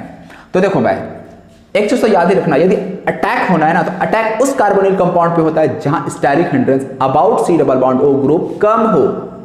याद रखिएगा मैं क्या बोल रहा हूं, अटैक उस कार्बन पे होता है जहां C डबल बॉन्ड O के अबाउट स्टेरिक हिंड्रेंस कम हो। तो यहां पे देख सकते हो, अच्छा क्या यहां से H+ निकाला जा सकता है? नहीं निकाला जा सकता है। क्यों? क्या बोलते हैं उसको, अल्फा हाइड्रोजन ही नहीं है। तो क्यों भाई C डबल बॉन्ड O के साथ कोई कार्बन दिख रहा है क्या? नहीं ना, तो अल्फा कार्बन ही नहीं, तो अल्फा हाइड्रोजन की बात ही नहीं करेंगे। तो हम लोग क्या करेंगे, यहां से CH3 से एक H+ पहले निकालेंगे, CH2 C double bond OH बनेगा, अब प्लस दूसरे एल्डिहाइड पे इसको हम अटैक करा देंगे। जैसे अटैक करा देंगे तो क्या बन गया, पहले किसको ड्रॉ करना है जिस पे अटैक हो रहा है, HO पे माइनस आएगा, यहाँ पे हम OH कर देते हैं डायरेक्ट, यहाँ पे CH2 C double bond OH। यही बन जाएगा फाइनल प्रोडक्ट। देख सकते हो अल्फा बीटा कार्बोनिल कंपाउंड बन रहा है। यदि हीट रहा तो यहाँ पे CH double bond sorry CH2 double bond CH C double bond OH ये बन जाएगा। समझ में आ रहा है ना? चलो यार, बहुत बार ये ऐसा सवाल आपको इसमें ऐसा भी पूछ दिया जाता है, टोटल नंबर ऑफ प्रोडक्ट्स कितना बनेगा। क्या पूछ दिया जाता है? Total number of products. तो समझना टोटल नंबर ऑफ प्रोडक्ट कैसे आपको बताना होता है। मतलब आपको ये भी कंपाउंड दिया गया है फॉर्मल्डिहाइड और ये भी दिया गया एसिटल्डिहाइड भी दिया गया है। तो देखो यहाँ पे टोटल नंबर ऑफ प्रोडक्ट्स जब बताना होता है ना, तो ये भी देखना होता है कि क्या ये खुद दो मॉलिक्यूल आपस में मिलकर क्या ये अल्डोल बना सकता है कि नहीं बना सकता है। जैसे यहाँ HCOH का क्या दो मॉलिक्यूल, ऐसा थोड़ा ना कि आपको यार HCOH का एक ही मॉलिक्यूल दिया जाएगा। वो तो भाई आपको फॉर्मल्डिहाइड का सैंपल दे दिया गया, एसिटल्डिहाइड का सैंपल दे दिया गया, दोनों को मिक्स कर दिया गया, उसके बाद आप टोटल प्रोडक्ट बताइए। तो सैंपल में थोड़ी ना एक ही सिंगल मॉलिक्यूल रहता है, बहुत सारे मॉलिक्यूल्स होंगे फॉर्मल्डिहाइड के, बहुत सारे मॉलिक्यूल होंगे एसिटल्डिहाइड के। तो यहाँ पे फॉर्मल्डिहाइड का क्या एक मॉलिक्यूल फॉर्मल्डिहाइड के दूसरे मॉलिक्यूल के साथ अल्डोल रिएक्शन कर सकता है? शो नहीं कर सकता है, क्योंकि अल्फा हाइड्रोजन ही नहीं है ना, तो इसमें तो नहीं हो सकता। लेकिन जरा सोचो एसिटल्डिहाइड का एक मॉलिक्यूल एसिटल्डिहाइड के दूसरे मॉलिक्यूल के साथ ये अल्डोल रिएक्शन कर सकता है कि नहीं? शो यस कर सकता है। अब एसिटल्डिहाइड का एक मॉलिक्यूल दूसरे एसिटल्डिहाइड के मॉलिक्यूल के साथ सेल्फ अल्डोल रिएक्शन शो कर सकता है।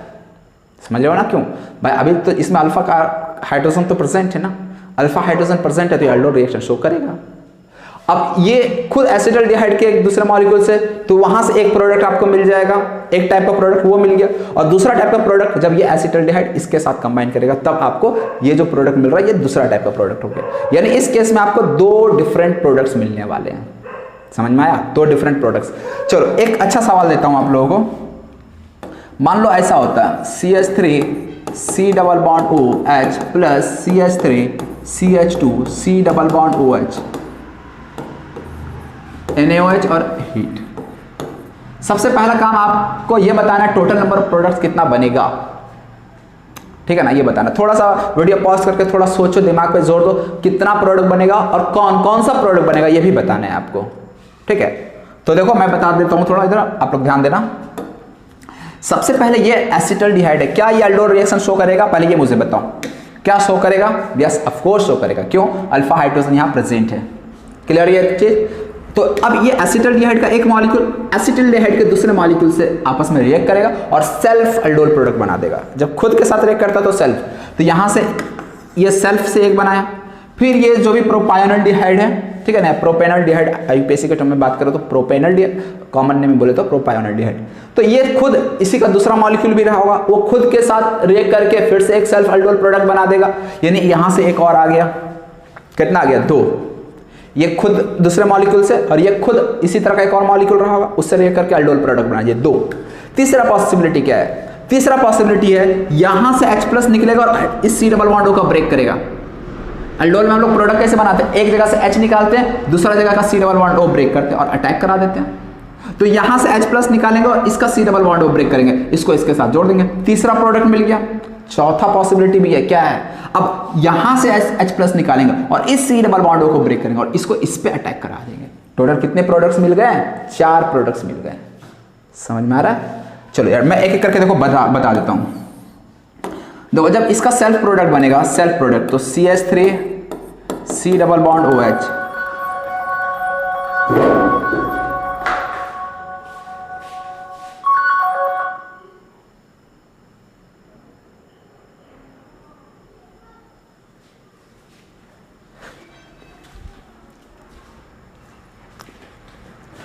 तो यहां पे देखो इसका जब सेल्फ प्रोडक्ट बनाएंगे तो CH3 C double bond OH, CH3 C double bond OH।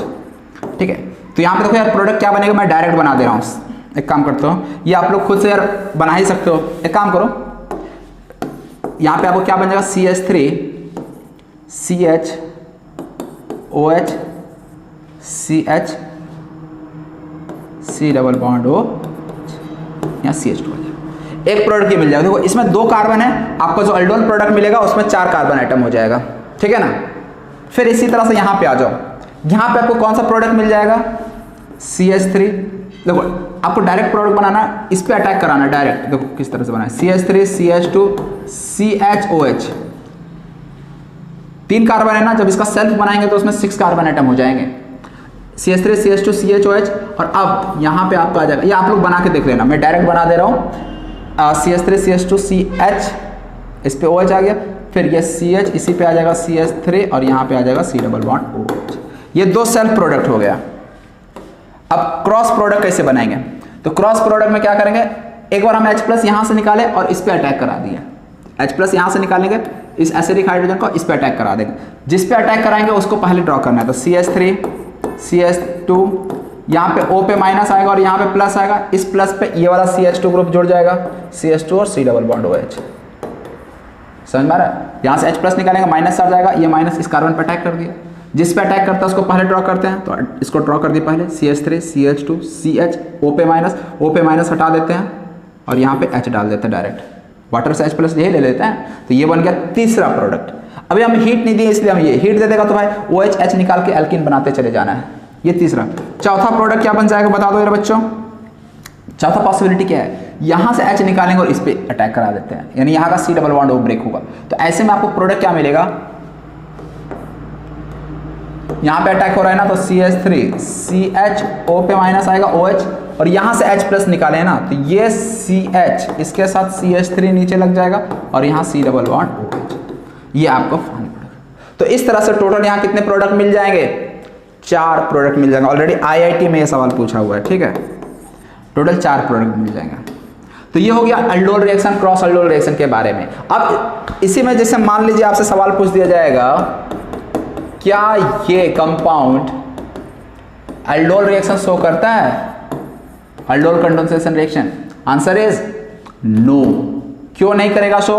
यहाँ पे इधर तो अल्फा हाइड्रोजन है नहीं, इस कार्बन के पास भी यदि ध्यान से देखा जाए ना तो इसके पास भी अल्फा हाइड्रोजन है, हाइड्रोजन ही नहीं है, तो इसलिए ये अल्डोल रिएक्शन शो नहीं करता है। HCOH क्या अल्डोल रिएक्शन शो करेगा? अल्डोल रिएक्शन शो करेगा? नो। क्यों? इसके पास भी अल्फा हाइड्रोजन है ही नहीं, अल्फा कार्बन ही नहीं है। ये सब हाइड्रोजन को अल्फा हाइड्रोजन मत कह देना, ठीक है ना, पहले कार्बन अटैच होना चाहिए उसके बाद, ठीक है ना। तो कौन शो करता है कौन शो नहीं करता, ये चीज तो समझ में आ रहा होगा तुम लोगों को यार। अब हम लोग नेक्स्ट रिएक्शन पे चलते हैं, जो कि अगेन बहुत ही इंपॉर्टेंट रिएक्शन होता है, कैनिज़ारो रिएक्शन। कैनिज़ारो रिएक्शन इसमें जस्ट उल्टा है, उसमें तो अल्फा हाइड्रोजन होना चाहिए, इसमें अल्फा हाइड्रोजन एटम नहीं होना चाहिए, ऐसा है। तो कैनिज़ारो रिएक्शन में क्या होता है, दोज एल्डिहाइड्स और कीटोन्स, दोज एल्डिहाइड्स और ketones having no alpha hydrogen atom, ठीक है ना। अब यहाँ पे अल्फा हाइड्रोजन एटम नहीं होता है, तो जिसके पास ऐसे एल्डिहाइड या कीटोन जिसके पास अल्फा हाइड्रोजन एटम नहीं हो, अंडरगो डिसप्रोपोर्शनेशन रिएक्शन। अब डिसप्रोपोर्शनेशन क्यों बोल रहे हैं, डिसप्रोपोर्शनेशन रिएक्शन टू फॉर्म, अब यहां पे क्या बनाता है, to form acid and alcohol in the presence of concentrated alkali. वहां पे डाइल्यूट एल्कली था, यहां पे कॉन्सेंट्रेटेड एल्कली है। तो कॉन्सेंट्रेटेड एल्कली के प्रेजेंस में क्या होता है, एल्डिहाइड या ketone having no alpha hydrogen, उसका डिसप्रोपोर्शनेशन हो जाता है, ठीक है। या फिर यहां पे हम लोग ऐसा बोले, to undergo self oxidation reaction, self oxidation reduction reaction भी लिख सकते थे, यानी यहाँ ज़्यादा अप्रोप्रिएट वही रहता। यहाँ पे मैं एक काम करता हूँ, इसको अंडरगो ऐसा करता हूँ, to undergo self oxidation reduction. Self oxidation reduction reaction का क्या मतलब है, ये बहुत ही इजी है, ठीक है ना। देखो जैसे मान लो हम HCOH लिए, कॉन्सेंट्रेटेड एल्कली लिख दिया जाएगा, लाइक कॉन्सेंट्रेटेड NaOH लिख दिया जाएगा, या फिर आपको 50% NaOH ऐसा लिखा हुआ मिल सकता है। पहले यहाँ पे देखो क्या यहाँ पे अल्फा हाइड्रोजन प्रेजेंट है, नहीं, अल्फा हाइड्रोजन एटम प्रेजेंट नहीं है। यदि अल्फा हाइड्रोजन प्रेजेंट नहीं है तो ऐसे में ये कैनिज़ारो रिएक्शन शो करेगा। और क्या करना है, एक कार्बन है ना इस एल्डिहाइड में, तो आपको एक कार्बन वाला अल्कोहल बना देना और एक कार्बन वाला ही एसिड बना देना, बस यही करना है। तो एक कार्बन वाला अल्कोहल क्या होता है भाई, CH3OH ही तो होता है, और एक कार्बन वाला एसिड भी बना दो, एक कार्बन वाला एसिड क्या हो जाएगा, HCOH ही तो हो जाएगा। लेकिन एसिड मत बनाना, एसिड सॉल्ट बनाना, क्योंकि मीडियम क्या है, बेसिक है ना। बेसिक मीडियम में मान लो एसिड बनता भी है तो बेस उसका मान लो हम एसिड बना दिए, बेस प्रेजेंट है ना, इसका H प्लस को छीन लेगा, तो इसीलिए हम लोग बेस एसिड ना बना के एसिड सॉल्ट बना देते, ठीक है ना, ऐसा HCO माइनस Na+। मतलब एक मॉलिक्यूल, यहाँ पे एक्चुअली दो मॉलिक्यूल होता है, लेते हैं दो मॉलिक्यूल में से एक मॉलिक्यूल अल्कोहल में चला जाता है, एक मॉलिक्यूल एसिड सॉल्ट में चला जाता है। मतलब यहाँ से यहाँ बात करें तो रिडक्शन हो गया, और यहाँ से यहाँ बात किए तो ऑक्सीडेशन हो गया। मतलब सेम मॉलिक्यूल का ऑक्सीडेशन भी हो रहा है, सेम मॉलिक्यूल का रिडक्शन भी हो रहा है। इसलिए हम बोल सकते हैं कि कैनिज़ारो रिएक्शन जो है ना, वो एक क्या है, डिस्प्रोपोर्शनेशन रिएक्शन है। तो इसलिए डेफिनेशन में डिस्प्रोपोर्शनेशन रिएक्शन लिखे थे। सेम यहाँ पे मान लो बेंजल्डिहाइड ले लेते हैं, बेंजल्डिहाइड CHO, क्या ये कैनिज़ारो रिएक्शन शो करेगा, चेक करो। तो अगेन यहाँ पे देख सकते हो यार, C डबल बॉन्ड OH, कोई भी अल्फा हाइड्रोजन नहीं है, तो अगेन ये भी कैनिज़ारो रिएक्शन शो करेगा। प्रोडक्ट क्या बना देगा, बेंजल्डिहाइड्स, एक मॉलिक्यूल आपका अल्कोहल में कन्वर्ट हो जाएगा, यानी एक कार्बन यहाँ पे COH की जगह CH2OH लग जाएगा, और उस एक और मॉलिक्यूल को क्या कर देना, कार्बोक्सिलिक एसिड सॉल्ट में कन्वर्ट कर देना है। समझ में आ रहा है, बताओ यार, यस सर नो सर, आ रहा है ना समझ में। तो ये कैनिज़ारो रिएक्शन हो गया, बहुत ही सिंपल है भाई। जो भी मॉलिक्यूल देखो उसको एक ऑक्सीडाइज कर दो, एक रिड्यूस कर दो, बन गया यार प्रोडक्ट, काम हो गया हमारा। इसके बाद इसमें भी एक क्रॉस कैनिज़ारो रिएक्शन भी होता है। क्रॉस कैनिज़ारो रिएक्शन का मतलब क्या हो गया, क्रॉस कैनिज़ारो का मतलब ऐसे रिएक्शन जिसमें क्या हो जाएंगे, एक मॉलिक्यूल तो सेम रहेगा लेकिन दूसरा मॉलिक्यूल डिफरेंट हो जाएगा। मतलब दो डिफरेंट मॉलिक्यूल ले लिया जाए और वहां कैनिज़ारो रिएक्शन करा रहे हैं, तो ऐसे में हम वहां क्रॉस कैनिज़ारो रिएक्शन कर देंगे। जैसे HC डबल बॉन्ड OH और प्लस में हम कर दिया बेंजल्डिहाइड ले लिए, ठीक है ना, COH। यहां पे देखो रिएक्शन किस तरह से होगा, समझना जरा, रिएक्शन किस तरह से होगा। ये तो फॉर्मल्डिहाइड और ये बेंजल्डिहाइड है, दोनों में अल्फा हाइड्रोजन आइटम नहीं है, लेकिन दोनों में से एक का ही ऑक्सीडेशन होने वाला है और दूसरे का रिडक्शन होने वाला है। अब किसका ऑक्सीडेशन किसका रिडक्शन, ये इंपॉर्टेंट हो जाता है। तो किसका ऑक्सीडेशन किसका रिडक्शन, ये कैसे पहचानेंगे। तो देखो यार, जो फॉर्मल्डिहाइड होता है ना, उसका ऑक्सीडेशन, जो मतलब मोर रिएक्टिव कंपाउंड होगा उसका आपका ऑक्सीडेशन होगा, और जो लेस रिएक्टिव है उसका रिडक्शन होना है। अब मोर रिएक्टिव लेस रिएक्टिव कैसे देखते हैं, तो एल्डिहाइड कीटोन में पता है भाई, स्टेरिक हिंड्रेंस से डिसाइड करता है रिएक्टिविटी। जहाँ स्टेरिक हिंड्रेंस कम होगा वो मोर रिएक्टिव, जहाँ स्टेरिक हिंड्रेंस ज्यादा है लेस रिएक्टिव। तो फॉर्मल्डिहाइड से तो ज्यादा रिएक्टिव कोई कार्बोनिल कंपाउंड हो नहीं सकता, मोस्ट रिएक्टिव। इसलिए यदि कहीं भी फॉर्मल्डिहाइड दिख जाए तो आपको क्या कराना है, वहां पे उसका ऑक्सीडेशन कराना है। तो फॉर्मल्डिहाइड यहाँ पे आपका ऑक्सीडाइज हो जाएगा, ये एक कार्बन वाला एल्डिहाइड है तो एक कार्बन वाला एसिड सॉल्ट बना देगा। अब प्लस जो दूसरा मॉलिक्यूल दिख रहा है उसका क्या करा देना है, उसका रिडक्शन करा देना, CH2OH। समझ में आ रहा है। तो इस तरह से ये क्रॉस कैनिज़ारो रिएक्शन कहलाता है, जिसमें एल्डिहाइड्स जो भी लिया जा रहा है मॉलिक्यूल्स वो दोनों डिफरेंट होते हैं, ठीक है। तो ये इस तरह से ये क्रॉस कैनिज़ारो रिएक्शन हो गया। समझ में आया, कोई दिक्कत तो यहाँ तक नहीं, होप कि कोई दिक्कत नहीं होगा। तो इस तरह से जितने भी रिएक्शंस थे एल्डिहाइड्स कीटोन्स के, जो आपके एनसी के आरटी के अकॉर्डिंग बोले या फिर आपका जेई मेन और नीट पॉइंट ऑफ व्यू से मैं बात करूंगा ना, तो बहुत सारे रिएक्शन आपके कवर हो चुके हैं, ठीक है। तो इसलिए ये सभी तरह के बच्चों के लिए बेनिफिशियल है। आप लोग यार देखो, लेक्चर को अच्छे से देखो। आप लोग यार बिल्कुल मतलब बोर्ड के टाइम में रिवीजन के लिए आपको इससे अच्छा मतलब रिवीजन नहीं मिलेगा। हर एक रिएक्शन को, हर एक चीज को, छोटे से बड़े चीज को हमने यहाँ पे कवर किया है, ठीक है। तो यार बहुत अच्छा हो जाएगा रिवीजन के लिए आपके लिए। यहाँ पे लास्ट में फिजिकल प्रॉपर्टीज देख लो, फिजिकल प्रॉपर्टीज के बारे में भी बता देता हूँ। फिजिकल प्रॉपर्टीज में मेनली देखो यार, सॉलिड गैस लिक्विड वो सब तो तुम लोग बुक से देख ही लोगे। मेन होता है इसके सॉलिबिलिटी और दूसरा मेल्टिंग बॉइलिंग पॉइंट के बारे में, ठीक है ना। तो जैसे मैं सॉलिबिलिटी की बात करूं तो लोअर एल्डिहाइड्स और जो कीटोन्स होता है वो सॉल्युबल इन वाटर होता है, ठीक है ना। लोअर एल्डिहाइड्स और कीटोन्स, लोअर एल्डिहाइड्स और ketones are soluble in water. क्यों सॉल्युबल इन वाटर होता है, क्योंकि वाटर पोलर कंपाउंड है, याद रखना। लोअर एल्डिहाइड और कीटोन जो होता है वहां पे H बॉन्डिंग कर सकता है। जैसे मान लो हम CH3COH की बात करें, ये वाटर के साथ H बॉन्डिंग कर सकता है, कर सकता है ना। H2O है, ये COH, यहाँ पे H दिख रही है, H2O H बॉन्डिंग कर सकता है। इसलिए ये लोअर एल्डिहाइड और कीटोन H बॉन्डिंग शो करता है, इसलिए सॉल्युबल होता है। लेकिन जब हम लोग हायर एल्डिहाइड और कीटोन की बात करते हैं, नंबर ऑफ कार्बन एटम जब 5-6 से ज्यादा हो जाता है, तो ऐसे केस में ये सॉल्युबल नहीं होता। क्यों नहीं सॉल्युबल होता? क्योंकि आपका नॉन पोलर पार्ट जो है ना वो बढ़ जाता है। जैसे मान लो यार ऐसा हो गया, नॉन पोलर पार्ट बड़ा हो गया ना, जैसे और एक दो कार्बन लगा देते हैं, नॉन पोलर पार्ट बड़ा हो गया, नॉन पोलर पार्ट बढ़ गया, तो ऐसे में क्या होता है, इसका पोलैरिटी, ओवरऑल पोलैरिटी कम हो जाता है, ठीक है ना। मॉलिक्यूल में पोलैरिटी कम हो गया तो फिर H2O के साथ इंटरेक्शन कम तो सॉल्युबिलिटी कम, क्योंकि सॉल्युबल होने के लिए क्या जरूरी है, वाटर के साथ इंटरेक्शन तो तभी होगा जब मॉलिक्यूल में पोलैरिटी होगा। क्यों? वाटर पोलर मॉलिक्यूल है ना, दूसरे को भी पोलर होना चाहिए। तो यदि हम लार्ज अल्काइल ग्रुप ले लिए तो ऐसे में क्या हो जाएगा, पोलैरिटी खत्म हो जाता है, इसलिए वहाँ पे सॉल्युबिलिटी नहीं होता। हाँ, लेकिन ऐसे में फिर वो क्या होगा, जो ऑर्गेनिक सॉल्वेंट है, लाइक तुम्हारा अल्कोहल हो गया, बेंजीन हो गया, क्लोरोफॉर्म हो गया, ठीक है ना, ईथर हो गया, ये सब सॉल्वेंट में ये लार्जर एल्डिहाइड्स और कीटोन सॉल्युबल होगा, ठीक है। तो सॉल्युबिलिटी का ये फंडा हो गया। दूसरा मेल्टिंग बॉइलिंग पॉइंट की बात करते हैं। मेल्टिंग बॉइलिंग पॉइंट, तो देखो एल्डिहाइड्स और कीटोन्स यदि हाइड्रोकार्बन और ईथर के रेस्पेक्ट में बात करें तो ये more has high melting boiling point होगा। इसका मेल्टिंग बॉइलिंग पॉइंट होगा एल्डिहाइड और ketone has high MPBP than has high melting boiling point than what, hydrocarbon और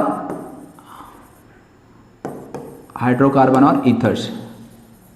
हाइड्रोकार्बन और ईथर से इसका मेल्टिंग बॉइलिंग पॉइंट हाई होगा। क्यों? क्योंकि एल्डिहाइड और कीटोन तो पोलर तो होता है ना, at least C double bond O है, पोलर ग्रुप तो प्रेजेंट है, लेकिन हाइड्रोकार्बन में, ईथर में तो पोलैरिटी है ही नहीं, तो इसीलिए ये ज़्यादा मतलब कि मेल्टिंग पॉइंट। लेकिन इसका एल्डिहाइड कीटोन का यदि मेल्टिंग बॉइलिंग पॉइंट अल्कोहल या कार्बोक्सिलिक एसिड से कंपेयर करें तो has less MPBP than alcohol और एसिड। अल्कोहल या एसिड से हम बात करें तो फिर इसका मेल्टिंग बॉइलिंग पॉइंट कम हो जाता है। क्यों? अल्कोहल के मॉलिक्यूल में, मान लो हम अल्कोहल का मॉलिक्यूल ले रहे हैं, तो अल्कोहल में आपका क्या आ जाएगा, अल्कोहल में क्या आ जाएगा, H बॉन्डिंग आ जाएगा ना। अल्कोहल का मॉलिक्यूल लिया तो एक मॉलिक्यूल का दूसरे मॉलिक्यूल के साथ H बॉन्डिंग होता है। क्या एल्डिहाइड में एक मॉलिक्यूल का दूसरे मॉलिक्यूल के साथ H बॉन्डिंग होगा क्या? नहीं होगा। क्यों नहीं होगा यार, क्यों नहीं होगा देख लो।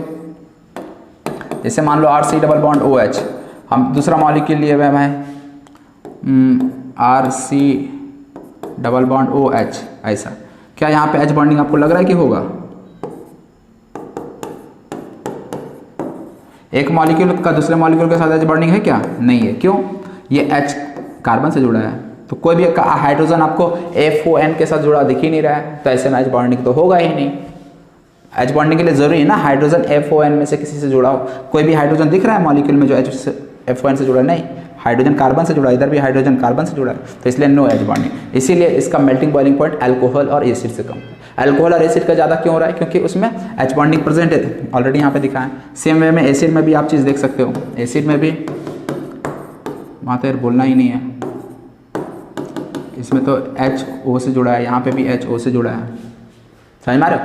तो मेनली यही आपका फिजिकल प्रॉपर्टीज था एल्डिहाइड्स और कीटोन्स का, ठीक है। तो इस तरह से एल्डिहाइड्स और कीटोन्स के जितने भी important physical properties, chemical properties के प्रिपरेशन मेथड सब कुछ हमने कंप्लीट कर लिया, ठीक।